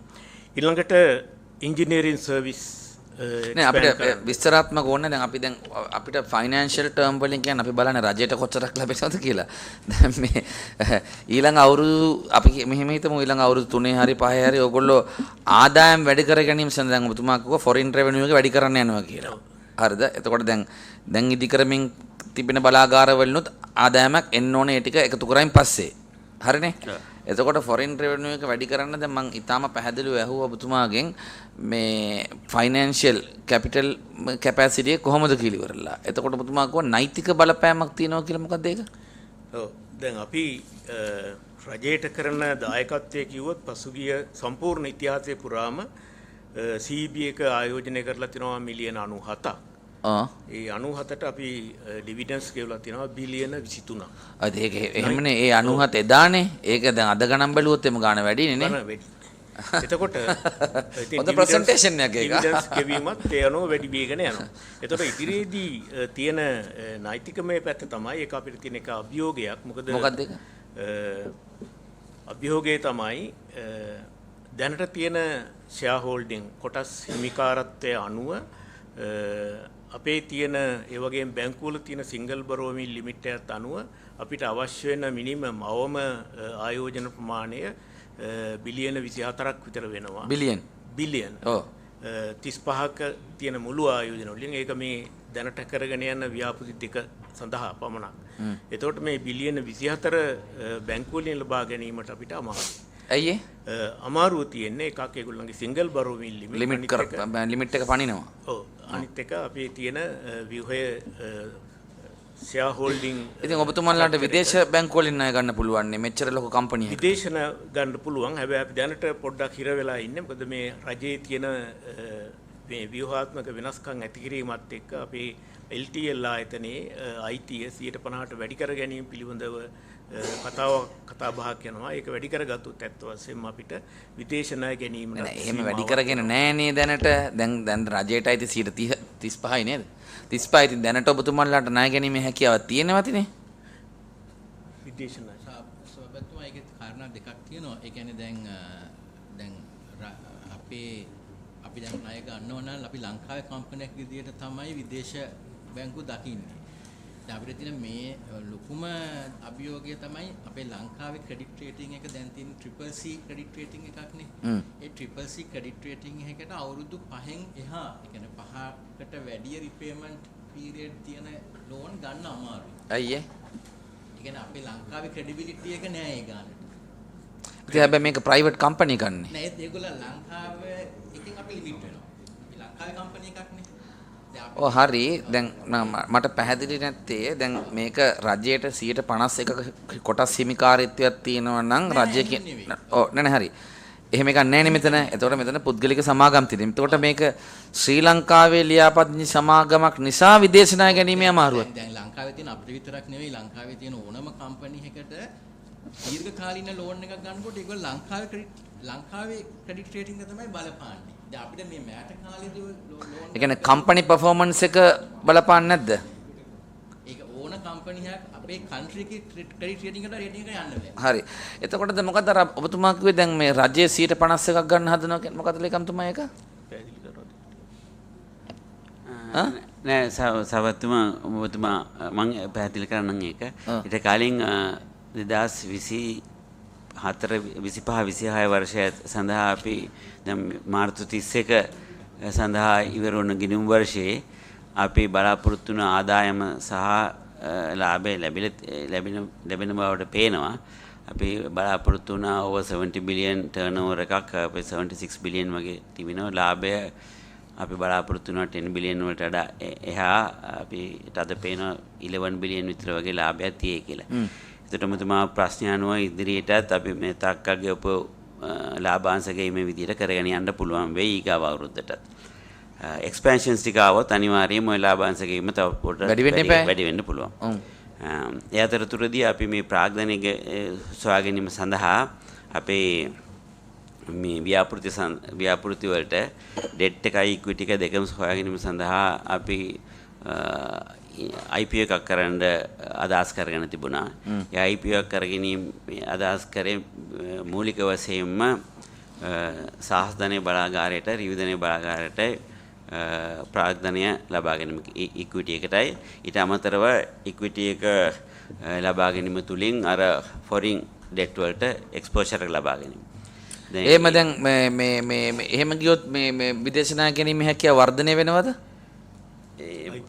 IPO එකට ගිහිල්ලා කම්පැනි එකේ ට්‍රාන්ස්පරන්සි එකත් එක්කලා කම්පැනි more private වුණාම less than total loan. But still it is registered in Sri Lanka no as you said. ප්‍රශ්න දෙකක් තියෙනවා. එකක් අර ප්‍රශ්න තාමත් තියෙනවා. මේ හැබැයි දැන් IFC වගේ lenders-ලා විශේෂයෙන්ම අර government එකේ share holding එක වැඩි නම් ඒගොල්ලෝ කැමති නෑ. මේ දැන් government එකේ minor shareholder නේ? දැන් අපේ අපේ කම්පැනි එකේ සභාපතිතුමා 35ක් තියෙනවා ආණ්ඩුව. ඔව් හරි ආණ්ඩුවනේ. ඔව්. 28ක් තියෙනවා වෙස්ට් කෝස්ට් කියලා කම්පැනි එක. ඔව් ඒකෙන් කොටසක්නේ මේ ආණ්ඩුවටයි තියෙන්නේ. ඔව් ඒ ඔක්කොම ගත්තාම සෑහෙන significant contribution එකක් තියෙනවා. Yes, but what I am trying to say is still government is less than 50%, no? ඕකේ මෙන්න මෙහෙම එකක් තියෙනවා සභාපතිතුමා. සභාපතිතුමා හිතන්නේ මේ ගානක් හදලා තියෙනවා. ඔක 50ට වැඩි. නෑ 50ට වැඩි කියලා කියන්නේ අර ඉන්ඩිරෙක්ට්ලි වගණන් කරලා බලනවා. හරි වක්‍රව ගණන් හැදුවාම ඉන්ඩස්ට්‍රි එකේ විදිහට බලනවා. බලන්න. එතකොට මම ඒත් කියපු ප්‍රශ්නේ තාම තියෙනවා. මේ හරිද අපි මට කිව්වක් සභාපතිතුමා දැන් ඔය දැන් ඔයගොල්ලන් IPO එකට යන්න ගිහිල්ලා මේ පත්තර දැන්වීම පවා දැම්මනේ නේද? එහෙම දාලා ගොඩක් මැචුව මේකට ගියා. ඉතින් එතකොට දැන් ඇත්තටම IPO එකට යන්න පුළුවන් නම් ඒ ගවර්නන්ස් එක පිළිබඳ ඒ ඉන්ඩිකේටර්ස් උඩ ගිහිල්ලා රටේ තත්වය යම් ප්‍රමාණයකින් අපි වෙනස් වෙන්න පුළුවන් අපි තුමු හොඳ අතර යනවා කියලා. හැබැයි දෙක එකතු වුණාම ඔයගොල්ලන්ගේ බිස්නස් එක දියුණු කරගන්න පුළුවන්. එතකොට දැන් රජයත් එක්ක කතා කරලා නැද්ද මහලක මේ ලේකම්තුමා මේ IPO එක යම් අලුත් රජයේ ප්‍රතිපත්තිත් එක්ක IPO එකට යන එක ගැන රජයේ මොකද්ද දැන් තියෙන ස්ථාවරය? ඒක සබබ්නවා අපි සාකච්ඡා කරගෙන යනවා. මම හිතන්නේ අපිට තව මාසයක් දෙකක් ඇතුළත ෆයිනල් ඩිසිෂන් එකක් ඒකතුමා දැන් මෙතුමන්ලා දැන් IPO එකට යනවා නම් හරිද යන්න ඉල්ලනකොට ඒගොල්ලන්ගේ කියන්නේ යන්න ඒගොල්ලන් ඒක අධ්‍යක්ෂ මණ්ඩලයෙන් තීරණය කරන්න ඕන. එතකොට රජයේ කොටස් හිමිකාරීත්වය පිළිබඳව ඒගොල්ලන් අදහස් දක්වන්න පුළුවන්. හැබැයි ඒගොල්ලන් දීලා තියෙනවද ප්ලෑන් එකක් කොච්චර ප්‍රමාණයකින් රෙවෙනියු එක වැඩි වෙනවද රජයට ලැබෙන කන්ට්‍රිබියුෂන් එක කොච්චර ප්‍රමාණයකින් වැඩි වෙනවද කියලා මාකටිං ප්ලෑන් එකක් දීලා තියෙනවද ඒකට? අපි ප්‍රොස්පෙක්ටස් වල ඒ ටික සඳහන් කරලා තියෙනවා. දැන් හැබැයි ප්‍රොස්පෙක්ටස් අපි කලින් හදපු එක දැන් අවුරුදු දෙකක් පරණ හින්ද නැවත වතාවක් ප්‍රොස්පෙක්ටස් හදන්න වෙනවා. ඒත් එක්කම මේකේ වැඩි කොටසක් ප්‍රාග්ධනය අවශ්‍ය වුණේ ශාස්ත්‍රණීය බලාගාරයට. ශාස්ත්‍රණීය බලාගාරය සම්බන්ධයෙන් අපි අමාත්‍යාංශයයි CB එකත් එක්ක සාකච්ඡාවක් තිබුණා. ඒක දෙවෙනි අදියරේ හරියට මොන වෙන දවසකවද කියන එක. හරි අපිට මේ එච්චර විස්තර මම එක කැලලක් විතරක් කියන දැන් ඔබතුමාලා දැන් හිතන IPO එකකට ගියොත් කොච්චරක විතර මේ ලාභාංශ වැඩි වෙනවද රජයේ කොටස්කාරීත්වයට අවුරුද්දකට දල වශයෙන්? දැන් ඔබතුමා කියන්නේ බිලියන 5ක් ගෙවනවා කියලා ඉවරලා. ඒක කොච්චරකින් වැඩි වෙනවද? ඔව් අපේ අවුරුදු 5කින් අපේ කෑෂ් ෆ්ලෝ එකේ විදියට අපේ ප්‍රොෆිට් එක ඩබල් වෙනවා. නෑ හරි ඔබතුමා කියන්න හදන්නේ අවුරුදු 5කින් බිලියන 10ක් දෙන්න පුළුවන්ද කියලා. දැන් මේක දැන් ඕන අපිට සරලව තේරුම් ගන්න. ඒකට ගොඩාක් මේ මොනවාද ෆැක්ටර්ස් තියෙනවා. නමුත් ඒ ෆැක්ටර්ස් අපි දැනට පුරෝගතනය කරලා තියෙන විදියට වුණොත් එහෙම බිලියන් 10ක් වෙනවා. බිලියන 10ක් ගන්න. ඔබතුමාට මොකක්ද ප්‍රශ්න කරන්නේ? මේ දැන් මේකේ මේ පිළිබඳව මේ රජයේ ස්ථාවරය කියන එක දැන් මේ සාකච්ඡා වෙන නිසා මම පුංචි කාරණයක් එකතු කරන්න. අපි තාමත් ඉන්නේ මේ ලේකම්තුමා කිව්වා වගේ අතරමැදි තැනක සාකච්ඡා මට්ටමින් ඉන්නේ. එතකොට තාමත් LTL එකේ අදාළ බිස්නස් ප්‍රොජෙක්ට් වලට ආණ්ඩුවත් එක්ක බොහොම කිට්ටුවෙන් වැඩ කරගෙන යනවා. දැන් විශේෂයෙන් ඔය සෝලර් ෆාම් එක තියෙන ඔබතුමාලා ගරුතෙන් CM ලාන්ඩේ බලනවානේ. දැන් හැම ප්‍රොජෙක්ට් එකකම ආණ්ඩුවත් එක්ක සමත්ංශිත යනවානේ. එතකොට මේකෙදී අනිවාර්යයෙන්ම අපේ රටේ මේ වෙලාවේ තියෙන බලශක්තිය අවශ්‍යතාවය පිළිබඳව අපි ඒකට කිසිසේත්ම බාධා කරගන්නේ නැහැ. ඒ වගේම සමාගමක් විදියට ඔබතුමාලා ලබන ප්‍රගතිය සහ ඒ කියන්නේ අපිට රටක් විදියට ඉන්කම් එකත් ඒ වගේම අමාත්‍යාංශරණ දායකත්වයත් භාණ්ඩාගත දායකත්වයත් පිළිබඳව ඒ සම්බන්ධව අපිට සාකච්ඡාව ඇතුලේ සාකච්ඡා වෙනවා. ඒ වගේම තමයි ඊට අමතරව ජනවර්මයේ අභිලාෂය කියන එකත් මේකේ ඇතුළත් වෙනවා. ඉතින් ඔන්න ඔය කියන ඔබතුමාලා ව්‍යාපාරික ආයතනයක් විදියට ඒක සංවර්ධනයත් ඒකෙන් රටට ලැබෙන ප්‍රතිලාභයත් රජයට ලැබෙන ප්‍රතිලාභයත් ඒ වගේම ජනවර්මයේ අභිලාෂයත් කියන මේ සියල්ල එකට අපි සාකච්ඡා කරලා රට වෙනුවෙන් ගත හැකි. ඒ කියන්නේ ඔබතුමාලා ආයතනේ වටලා අපිට යන්න පුළුවන් ගමනක් නැහැ නේ. රට වෙනුවෙන් ගන්න පුළුවන් හොඳම තීන්දුව රජයක් විදියට අර ගන්නවා. ඉතින් තාම තියෙන්නේ අතරමැද තැනක. මම හිතන්නේ දැන් අපි කලබල වෙන්න ඕනේ නැහැ කිසිසේත්ම මේ හොඳම තීන්දුව අර ගන්නවා. ඔව් දැන් මන්ත්‍රීතුමා කියන කතාව හරි පැහැදිලි. දැන් අත්ත වශයෙන්ම දැන් යම්කිසි ස්ට්‍රක්චරල් වෙනසක් කරනවා නම් මේ රජයට කොටස් හිමිකාරී සමාගමක් විදියට සහ අනිත් පැත්තෙන් මේ ලංකාවේ බලශක්තියට ඍජුව සම්බන්ධ වෙලා ඉන්න සමාගමක් විදියට දැන් ඔබතුමන්ලා එක්ස්පෑන්ෂන් එකේ ස්වභාවය මොකද්ද? ඒක හරහා බලාපොරොත්තු වෙන දේ මොකද්ද? රාජ්‍යයට කොච්චර ආදායමක් වැඩි වෙනවද කියන එක නිසියාකාරව ප්‍රසන්ට් කරුවොත් මේ මං හිතන්නේ රජයට මේ විරුද්ධ වෙන්න පුළුවන්කමක් තියෙයි කියලා. මොකද දැන් විදුලි බල මණ්ඩලය අන්බන්ඩල් කරේ වර්තමාන රජයේ යටතේ අපේ කමිටුවෙත් කතා කරලා තමයි කරේ. හරිද? මම හිතන්නේ නෑ ඒක එහෙම බාධාවක් වෙයි කියලා. මොකද පැහැදිලිවම ඔය මේ ආයතනය දියුණු වෙනවා නම් ඒකෙන් රජයේ ලාභාංශ වැඩි වෙනවා. ඒ වගේම මම අර කලින් අහපු විදිහට ඩොලර් කන්ට්‍රිබියුෂන් එකකුත් එනවා. සහ ලංකාවේ විදුලි බල අවශ්‍යතාවයට තවදුරටත් රීඉන්වෙස්ට් කිරීමේ හැකියාවකුත් ඕගොල්ලන්ට ලැබෙන එක මම හිතන්නේ ඒක හරියට ඉන් ඩීටේල් මේව කෙරුවොත් මේ ගැටලුවක් වෙන එකක් නැහැ කියලා තමයි අපේ විශ්වාසය. දැන් අපේ හැඟීමත් එහෙම විය යුතුයි කියන එක මේ තමයි අපි කල්පනා කරන්නේ. දැන් අපි මීටිම ඉවර කරන්න කලින් නැවත අපේ ડોક્ટર ප්‍රදීප් ප්‍රොෆෙසර් ප්‍රදීප් මේ අපිට පැහැදිලි කරන්න දැන් දැන් මෙතන තියෙනවනේ ජෙනරේෂන් කරන කම්පැනි කෙනායතන දැන් විදුලි බල බණ්ඩල මේ හයිඩ්‍රෝ පවර් ඒවා තියෙනවා ඩීසල් තියෙනවා තර්මල් අරම ඔක්කොම තියෙනවනේ. එතකොට දැන් මේ ටික ඔබතුමන්ලා හරහානේ මේ වෙන්නේ. එතකොට මෙතුමාගේ ආයතනෙන් තමයි මේ බාර වෙන්නේ එක නේද? හොඳ උත්තරයක් ඒක. අපිට මේ මෙතුමාගේ ආයතනයයි මිස්ටර් මරික්කාගේ ආයතනයයි දෙකම අපේ ගණුම් කරු. හරි. ඔව් දැන් හැබැයි ලොකුම කන්ට්‍රිබියුෂන් එක තියෙන්නේ මේගොල්ලන්ගෙන්නේ. එතකොට දැන් ඒ කන්ට්‍රිබියුෂන් එක ඇතුලේ විවිධ දේවල් දැන් කැඩිලා ගිහිල්ලා තියෙනවනේ. අපි කියමු ජල විදුලි බලාගාර, ඊළඟට ගල් අඟුරු බලාගාර, ඊළඟට සෝලාර් ප්ලාන්ට්. හරිද? ඒ වගේ බෙදලා ගිහිල්ලා තියෙනවනේ. එතකොට මේවා කළමනාකරණය කරද්දී අපි මෙතෙක් තිබුණේ අඩුම මුදලින් නිෂ්පාදනය කරන කරන්නේ ප්‍රයොරිටි දෙන්නේ. ඔව් එතන අඩුම මුදලින් අඩුම මුදල. හරි මම මේ ලීස් කොස් කියවම ගමෙන් මිනිස්සුන්ට තේරෙන්නේ නැති හින්දා මේ අඩුම මුදල නෙමෙයි මේ සභාපතිතුමා most economical. ඔව් අඩුම කොස් කියොත් එහෙම පිට සෝලා ගන්න බැරි වෙනවා. නෑ මම මීන් කරේ දැන් ජල විදුලි නිෂ්පාදනය කරන්න එකකට රුපියල් 3ක් විතර. රුපියල් 3ක්. ඒතර ඒකටනේ ඉස්සෙල්ලාම ප්‍රයොරිටි දෙන්නේ. ඊට පස්සේ දෙන්නේ ඊළඟට යන මුදලට. ඔව් ඒක කීයද? රුපියල් 19ක් 20ක් වගේ නේ. 19ක්. ඒතකොට හැබැයි ඊට කලින් අපි සෝලා ගන්නවා ගල් අඟුරු අඩු කරලා. ඇයි සෝලා නැත්තම් අහගෙන කර්ටෙල් කරන්න බෑ. නෑ ඒක මෙහෙමයි මෙතුමා මන්ත්‍රීතුමා වෙන්නේ. දැන් අපිට දැනට මේ අපි මේ විදුලි බල මණ්ඩලයට අයිතිව තිබිච්ච බලාගාරයක අපි කිවිසුම්ගත වෙලා තිබුණේ නෑ විදුලි බල මණ්ඩලය යටතේ. එතකොට මේ පලන්ස් වලට අපිට කොස්ට් එක තමයි තිබුණේ. කිවිසුම්ගත වීමක් තිබුණේ නෑ. එතකොට මේ කොස්ට් එක කැපිටල් කොස්ට් එකයි වේරියබල් කොස්ට් එකයි කියලා දෙකක් තියෙනවා. දැන් මෙතුමා කිව්වේ රුපියල් 19 කිව්වේ ගල්ලංගුරු බලාගාරේ. නෑ අපි දැන් ඔබතුමා කියන්නේ නැහැ ඊළඟ මීටිමේ කතා කරන්නේ. එතකොට ඕක කතා කරන ගත්තොත් තව අපි වෙලා මම මේ දල අදහසක් ගන්න අහන්නේ අපිටත් මේ ඒකට දැන් සෝලා එකට කීයක් ගෙවනවද? 37ක් ගෙවනවා තියෙනවා. එතකොට ඔබතුමන්ලා 19ට ගල්ලංගුරු ගන්න නැතුව සමහර අවස්ථාවලදී සෝලා වලට ප්‍රයොරිටි දෙනවා වැඩිපුරගෙන. ඇයි ඒ අර කොන්ට්‍රැක්ට් එක අනුවද? කොන්ට්‍රැක්ට් එක අනුව නෙමෙයි. දැන් ඇත්තටම ඒතර නැෂනල් ඩෙවලොප්මන්ට් යන බලන්න ඒගොල්ලෝ ඔල්රෙඩි ඉන්වෙස්ටඩ්. ඒගොල්ලෝ අප්ෆ්‍රන්ට් පේ කරලා තියෙන සෝලා වලට. දැන් අපි කෝල් එකේ ඇත්තටම මේ කෝල් පිච්චුවොත් නේ පවර් ජෙනරේට් වෙන්නේ. ඒක කෝල් එක ඇසෙට් එක හැටියට තියාගන්න පුළුවන් පුච්චන්න නැතුව. නමුත් සෝලා ගන්න නැතුව හිටියොත් ඒක සංකොස්ටයක් වෙනවානේ. ඒගොල්ලෝ පේ කරලා තියෙන ඔල්රෙඩි නමුත් ඔව් ඒකයි සහ ඒ තියරි එක හරි හැබැයි ඒක පාරිභෝගිකයට බලපානවනේ. ඩෙවලොපර්ස්ලාට ප්‍රශ්නයක් ඔව් හරි දැන් ඕක දෙපැත්තක් තියෙනවනේ. ඒතකොට පාරිභෝගිකයට බලපාන කෑල්ල. ඔය දැන් මේක මෙහෙමයි මන්ත්‍රීතුමා වෙන්නේ. දැන් මම සෝලා ඩිස්කරේජ් කරන්නේ නැහැ. හරිද? සෝලා ඩිස්කරේජ් කරන්නේ නැහැ. නමුත් මේ දැන් බැටරි සිස්ටම් එක නැති නිසානේ මේ ප්‍රශ්න ඔක්කොම ඇවිල්ලා තියෙන්නේ. දැන් ලේකම්තුමා අවුරුද්දට කලින් නම් කිව්වා බැටරි සිස්ටම් එකට අදාළ මේ ප්‍රාග්ධනය හොයාගෙන යනවා කියලා. තාම මොකුත් වෙලා නැහැ වගේ තමයි පේන්නේ. හරිද?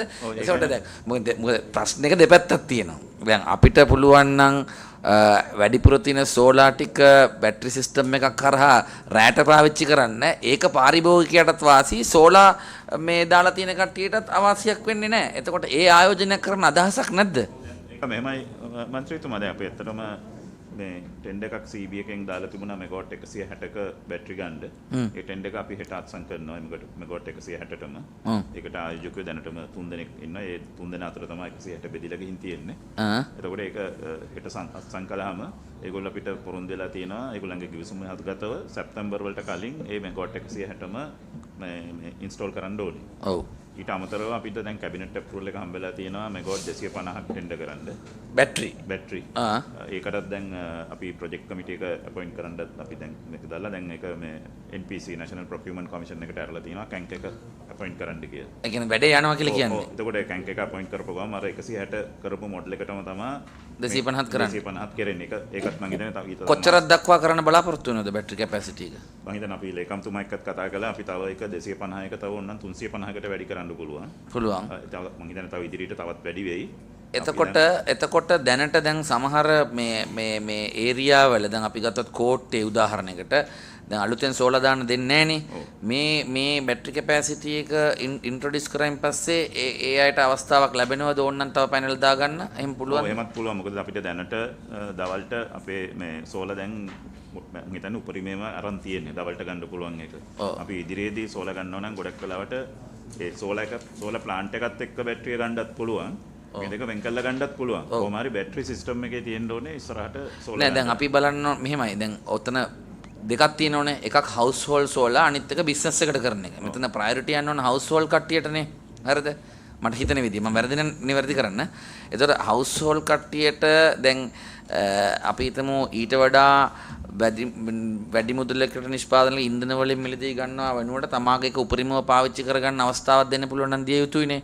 එතකොට මේ බැටරි ටික පාවිච්චි කිරීමේ හැකියාවක් තියෙනවද කියන එකයි මම අහන්නේ. ඔව් දැන් මෙහෙමයි මන්ත්‍රීතුමා එතන පොඩි තාක්ෂණික ප්‍රශ්න කිහිපයක් තියෙනවා. එකක් තමයි දැන් අපි මෙගාවට් දැන් අපි ගන්න මෙගාවට් 10 බැටරි. ඒවා ලොකු ඒවා. ඒවා මේ ගෙවල් වල දාන්න බෑ. ඒකට සාමාන්‍ය පර්චේස් 40ක 50ක ඉඩමක් ඕනේ මෙගාවට් 10ක බැටරි මේ හයි කරන්න. ඒක එතකොට ගෙවල් වල හයි කරන්න පුළුවන් ගන්නේ ලොකු එකක්. නෑ ගෙවල් වල හයි කරන එක නෙමෙයි මම අදහස් කරේ.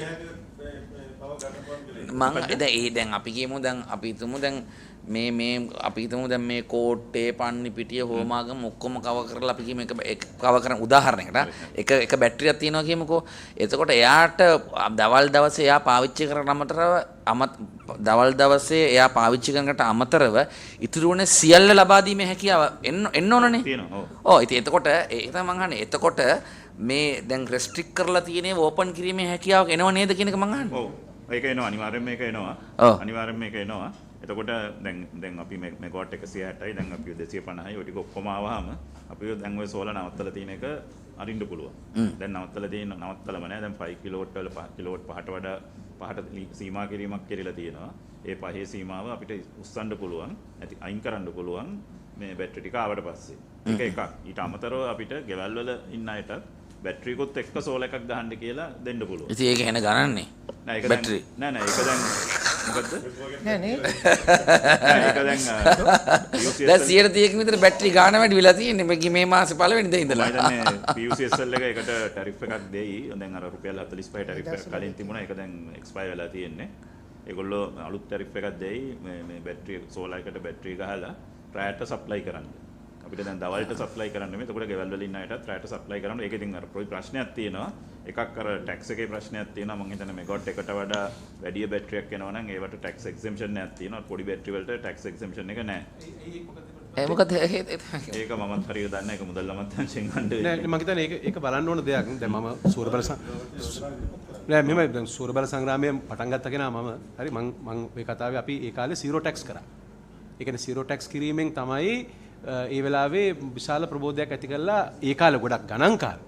අද වෙනකොට නිෂ්පාදනය මේ ලෝකේ මේ පද්ධතිවල නිෂ්පාදනය අඩු වෙලා මේ විල අඩු වෙලා තියෙනවා. නමුත් මිනිස්සුන්ට දරා ගන්න බැහැ අනෙක් සාධක නිසා.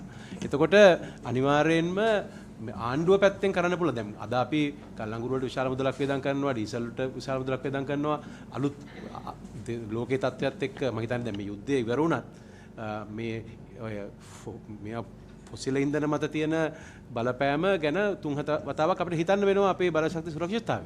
ඒ නිසා රජයේ පැත්තෙන් මම හිතන්නේ ඔබතුමාලා සාකච්ඡා කරන ලේකම්තුමා අලුතෙන් ඒ කියන්නේ මොනවද සෝලා දියුණු කරන්න ගන්න පුළුවන් විප්ලවකාරී පියවර මොනවද? ඒ කියන්නේ මම හිතන්නේ ඒක සෝලා විතරක්ම නෙමෙයි වින්දුත් එක්ක. ලංකාවේ පළවෙනි තවර තමයි බැටරි ස්ටෝරේජ් එකක් ආරම්භ කරන්නේ ගිය අවුරුද්ද දෙසැම්බර් මාසේ. මෙගාවොට් 250ක 160ක. ඒතර එතෙන් පටන් 1 මෙගාවොට් එකක්වත් ගබඩා කරන්න ගරු මන්ත්‍රීතුමා ලංකාවේ බැටරි ස්ටෝරේජ් ගෙනල්ලා තිබුණේ නැහැ. ඔය ඉතින් මම බුදුහාර මම කියන ඔබතුමාගේ ප්‍රශ්නේ එක මම කතා මෙහෙමයි එහෙම බැටරියක් නැතුවම මේ රටේ මෙගාවට් 3000ක් තියෙනවා. ඒක අව탁සිරු කරන්න එපා. හරි මේ රටේ නෑ මම මේ ප්‍රොපර්ටි කියනකො. නෑ මම මේ කතාව පැහැදිලි කරන්න ඕනේ. මේ වගකීතුවයි ඉන්න තැන මම වැරදි නම් කියන්නේ මම ඉංජිනේරුවෙක් නුනට මම මේ මූලධර්ම දන්නවා. හරි මොකද මගේ අධ්‍යාපනයේ විද්‍යාව පළවෙනි උපාධිය. එතකොට මේ අපේ රටේ ග්‍රිඩ් එකට මේ බැටරි ගණන් කාලේ බැටරි තාක්ෂණයේ දියුණු නැති කාලේ මම මේ කතාවේ 2016 ගැන අපේ රටේ ග්‍රිඩ් එකට උපරිම දාන්න පුළුවන් ප්‍රමාණයක් තිබුණා සෝලාර්. එතකොට ඒක දාගෙන ඇවිල්ලා දැන් උපරිමයට ඇවිල්ලා තියෙනවා. ඒ නිසා අව탁සිරු කරන්න එපා. හරි ගිගවට් 3ක් සෝලාර් මේ සිස්ටම් එකේ තියෙනවා.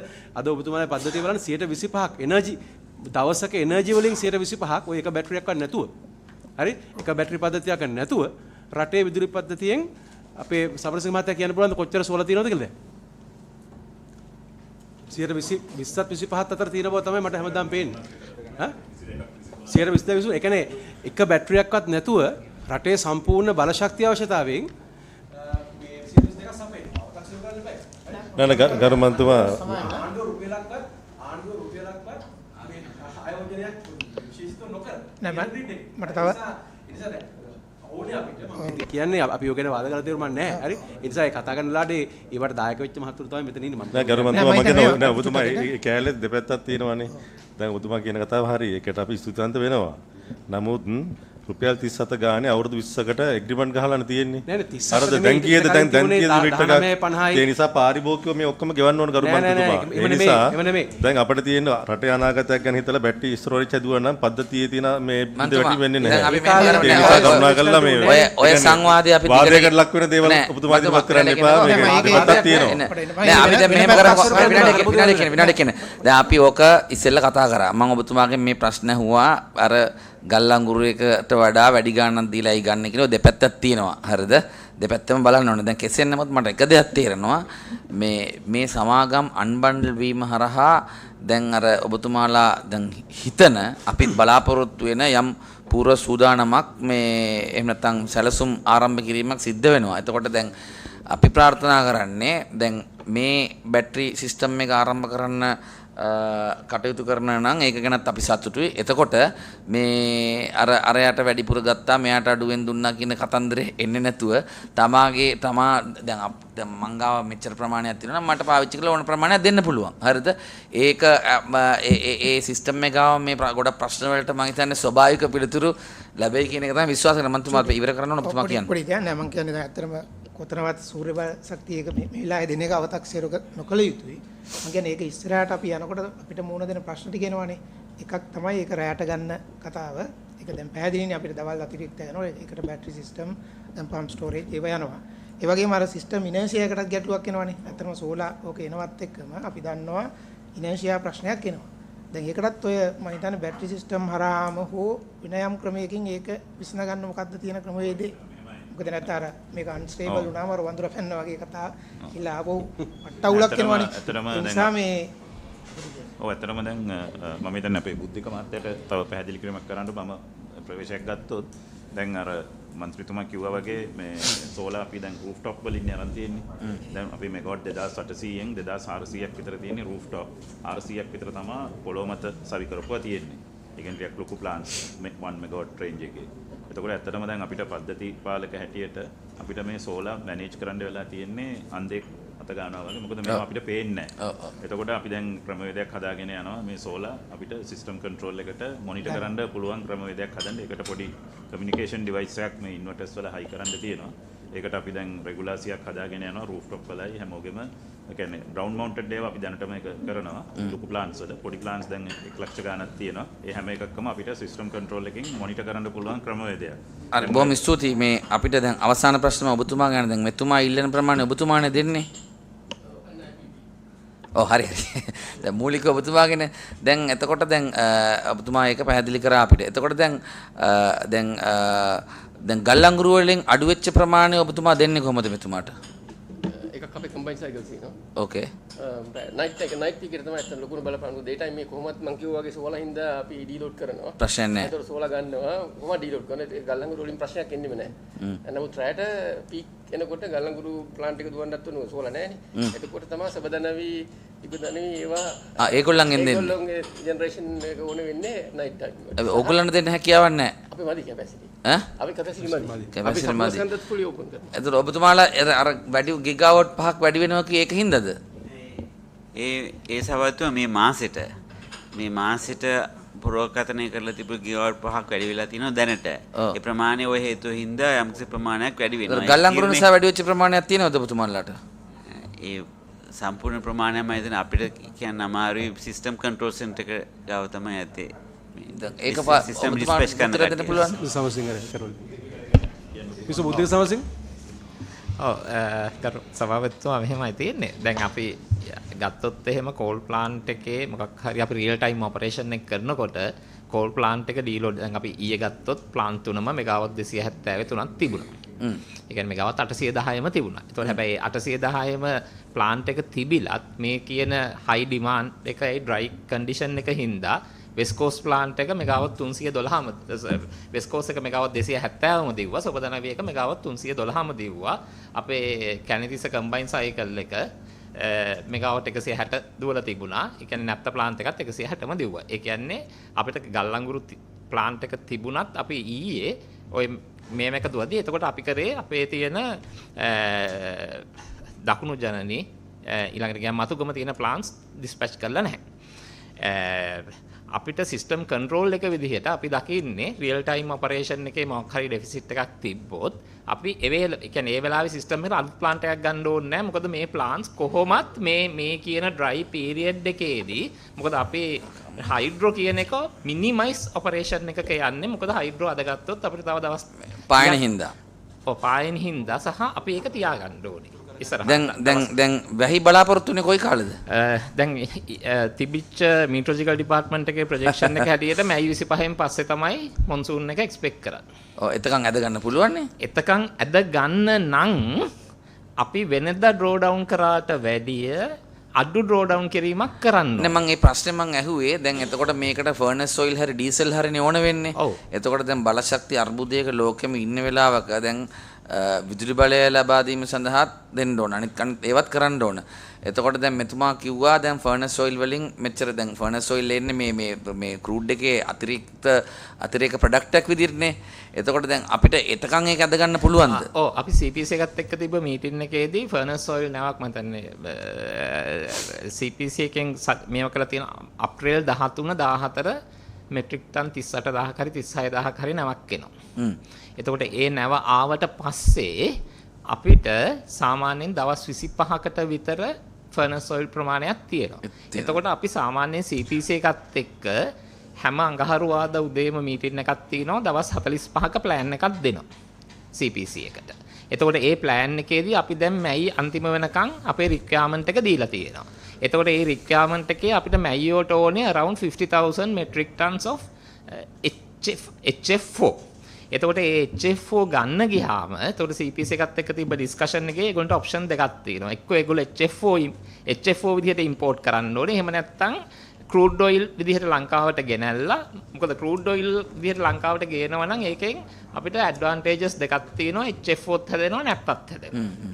එතකොට ඔය දෙකම මට තේරිච්ච විදිහට CPC එක ඉන්ෂුවර් කරා එක්කෝ ඒගොල්ලෝ ක්‍රූඩ් ඔයිල් විදිහට ගෙනල්ලා. ඒක ඔයගොල්ලෝ CPC එකෙන් විතරද ඒක බලන්නේ IOC එකයි සයිනපාම් එකයි. මොකද ඒගොල්ලෝ අපිට ලංකාවට ක්‍රූඩ් ඔයිල් ගෙනල්ලා HF4 නැප්තයි හදන එක ලාභයි. අපි ඉම්පෝර්ටඩ් HF4 නැප්ත ගේනවට වැඩිය. ඔව් දැන් අද අපිට හම්බ වෙන නැප්ත ප්‍රයිස් එක 168ට අපිට හම්බ වෙන්නේ ඔය අප්‍රේල් 13 එන ඉම්පෝර්ටඩ් HF4 එක. මොකද HF4 ඉම්පෝර්ට් කරන්නෙම රිෆයින් HF4 විදිහට. මොකද ක්‍රූඩ් ඔයිල් විදිහට ගෙනල්ලා ලංකාවේ රිෆයිනරි එකේ අවුට්කම් එකක් වුණොත් ඒක ලාභයි. කියන්නේ එතනට අපි යන්න ඕනේ. එතකොට අපිට කරන්න පුළුවන් දේ තමයි අපි 45 day head plan එකක් හැමතිස්සෙම දෙනවා. ඒ plan එක අපි CPC එකත් එක්ක closely monitor කරනවා. මම කියන්නේ අපි විතරක් නෙමෙයි මිනිස්ට්‍රියත් ඒක closely monitor කරනවා. ඒකේ දැනට අපිට තියෙන confirmation එක තමයි අපි ඉල්ලලා තියෙන fuel ටික දැනට අපිට ලබා දෙනවා. එකම ඒගොල්ලන්ට තියෙන කන්සර්න් එක නැප්ත අවైలබිලිටි එක ගැන ප්‍රශ්නයක් තියෙනවා. මොකද නැප්ත කියන එක සාමාන්‍යයෙන් ඉම්පෝට් කරන්නේ නැහැ. නැප්ත කියන එක අපිට අපේ ප්ලාන්ට් එක ඕන නම් ඩීසල් වලින් දුවන්න පුළුවන්. හැබැයි අපිට අන්තිමම තිබ්බ මීටින් එකේදී කිව්වා කොහොම හරි මේ වලදී ක්‍රූඩ් ඔයිල් එකක් ගෙනල්ලා නැප්ත අවైలබල් කරනවා කියන එක. හරි බොහොම ස්තුතියි. මේ දැන් අර ඔබතුමාලාගේ අර කර්ව් එක දැන් අපි මේ බලන් ඉන්නවා එක එක කන්ට්‍රිබියුෂන් එක මොනවද සෝලා කොච්චරද වින් කොච්චරද කියලා මේක පහුගිය දවස්වල පේන්නේ නැතුව තිබුණා. ඒක හරියද දැන් ඒක පේනවද? ඔව් දැන් පේනවා. දැන් පේනවනේ. දවස් ඇතුළතදී පේනවා. ඒ කියන්නේ ගැටලුවක් නෑ දැන්. ඒ කියන්නේ මේ එක සෝස් එක පේනවනේ. ඔව් ඒ කියන්නේ ඕකේ සෝලා කියන එක සෝල් ෆෝකාස්ටිං එකක් තියෙන්නේ. හරි. ඒ ෆෝකාස්ට් එකත් එක්ක ඒක පේනවා. ඒ කියන්නේ කහ පාටින් පේන එකනේ? ඔව් ඔව්. හරි. රයිට්. ඊළඟට දැන් අලුත් මේ කන්නේ සඳහා වතුර මුදා හැරීමට තක්සේරු කරලා තියෙන කවද්ද දිනේ? දැන් මම හිතන්නේ කන්නේ පටන් ගත්තා. මොකද මේ සැරේ කන්නේ ඇඩ්වාන්ස් කරා මාර්තු මැද හරියේදී අපි දැන් කන්නේට රිලීස් කරනවා. අපි අද හැම ප්ලාන්ට් එකකින්ම වෝටර් රිලීස් කරන්නේ through the turbines. ඒ කියන්නේ මෙතන එකම ඇඩ්වාන්ටේජ් එකක් තියෙනවා ගරු මන්ත්‍රීතුමා. අපේ කැච්මන්ට් වල ඒ කියන්නේ අපේ අදගත්තොත් මහවැලි කම්ප්ලෙක්ස් එකේ වෝටර් තියෙනවා. හැබැයි ඒ එක්කම ඩවුන් ස්ට්‍රීම් එකේ හැම ඉරිගේෂන් ටැංක් එකක්ම වතුර වලින් පිරීලා තියෙනවා. මොකද මේ ඩික්ට්වා එකයි ජනවාරි අන්තිම වෙනකන් තිබ්බ වැස්සත් එක්ක. එතකොට අපිට අපේ කියන්නේ අපිට මහවැලි රිසර්වයර්ස් වලින් ඩවුන් ස්ට්‍රීම් එකට වතුර ගොඩක් රිලීස් කරන්න ඕනේ. කන්නේ පටන් ගැනීම ප්‍රතිපත්තියක් වශයෙන්ම මාසයක් ඉස්සරහට අරන් ආවද? එහෙම දුනේ. ඒක වෝටර් මැනේජ්මන්ට් සෙක්‍රටේරියට් එකයි ඉරිගේෂන් එකයි ඔක්කොම එකතු වෙලා ඒක කන්නේ එතෙන්ට ගෙනාවා. හැබැයි ඒ ගෙනාපු එක මං හිතන්නේ ලොකු ඇඩ්වාන්ටේජ් එකක් රටට. නැත්තම් මේ කියන අප්‍රේල් අන්තිමට අප්‍රේල් අවුරුද්දෙන් පස්සේ පටන් ගන්න ගියා නම් අපි මතන රටම වැටෙනවා ලොකු වතුර ප්‍රශ්නයකට. හරි එහෙනම් සියලු දෙනාටම ස්තුතියි. අපි අලුත් නිලධාරි මණ්ඩලයට නැවතත් සුබ පතනවා. මේ හරහා ලාභදායී මිලට විදුලිය මිල අරගෙන පාරිභෝගිකයන්ට සහනයක් ලැබෙන සැලැස්වෙන්න කියලා අපි ඉල්ලීමක් කරනවා. ඒ වගේම LTL ආයතනයටත් අපි සුබ පතනවා. තව ඩොලර් වැඩිපුර ලංකාවට ගේන්න තව ආයතනය වැඩි දියුණු කරගෙන සියලු දෙනාටම ස්තුතියි.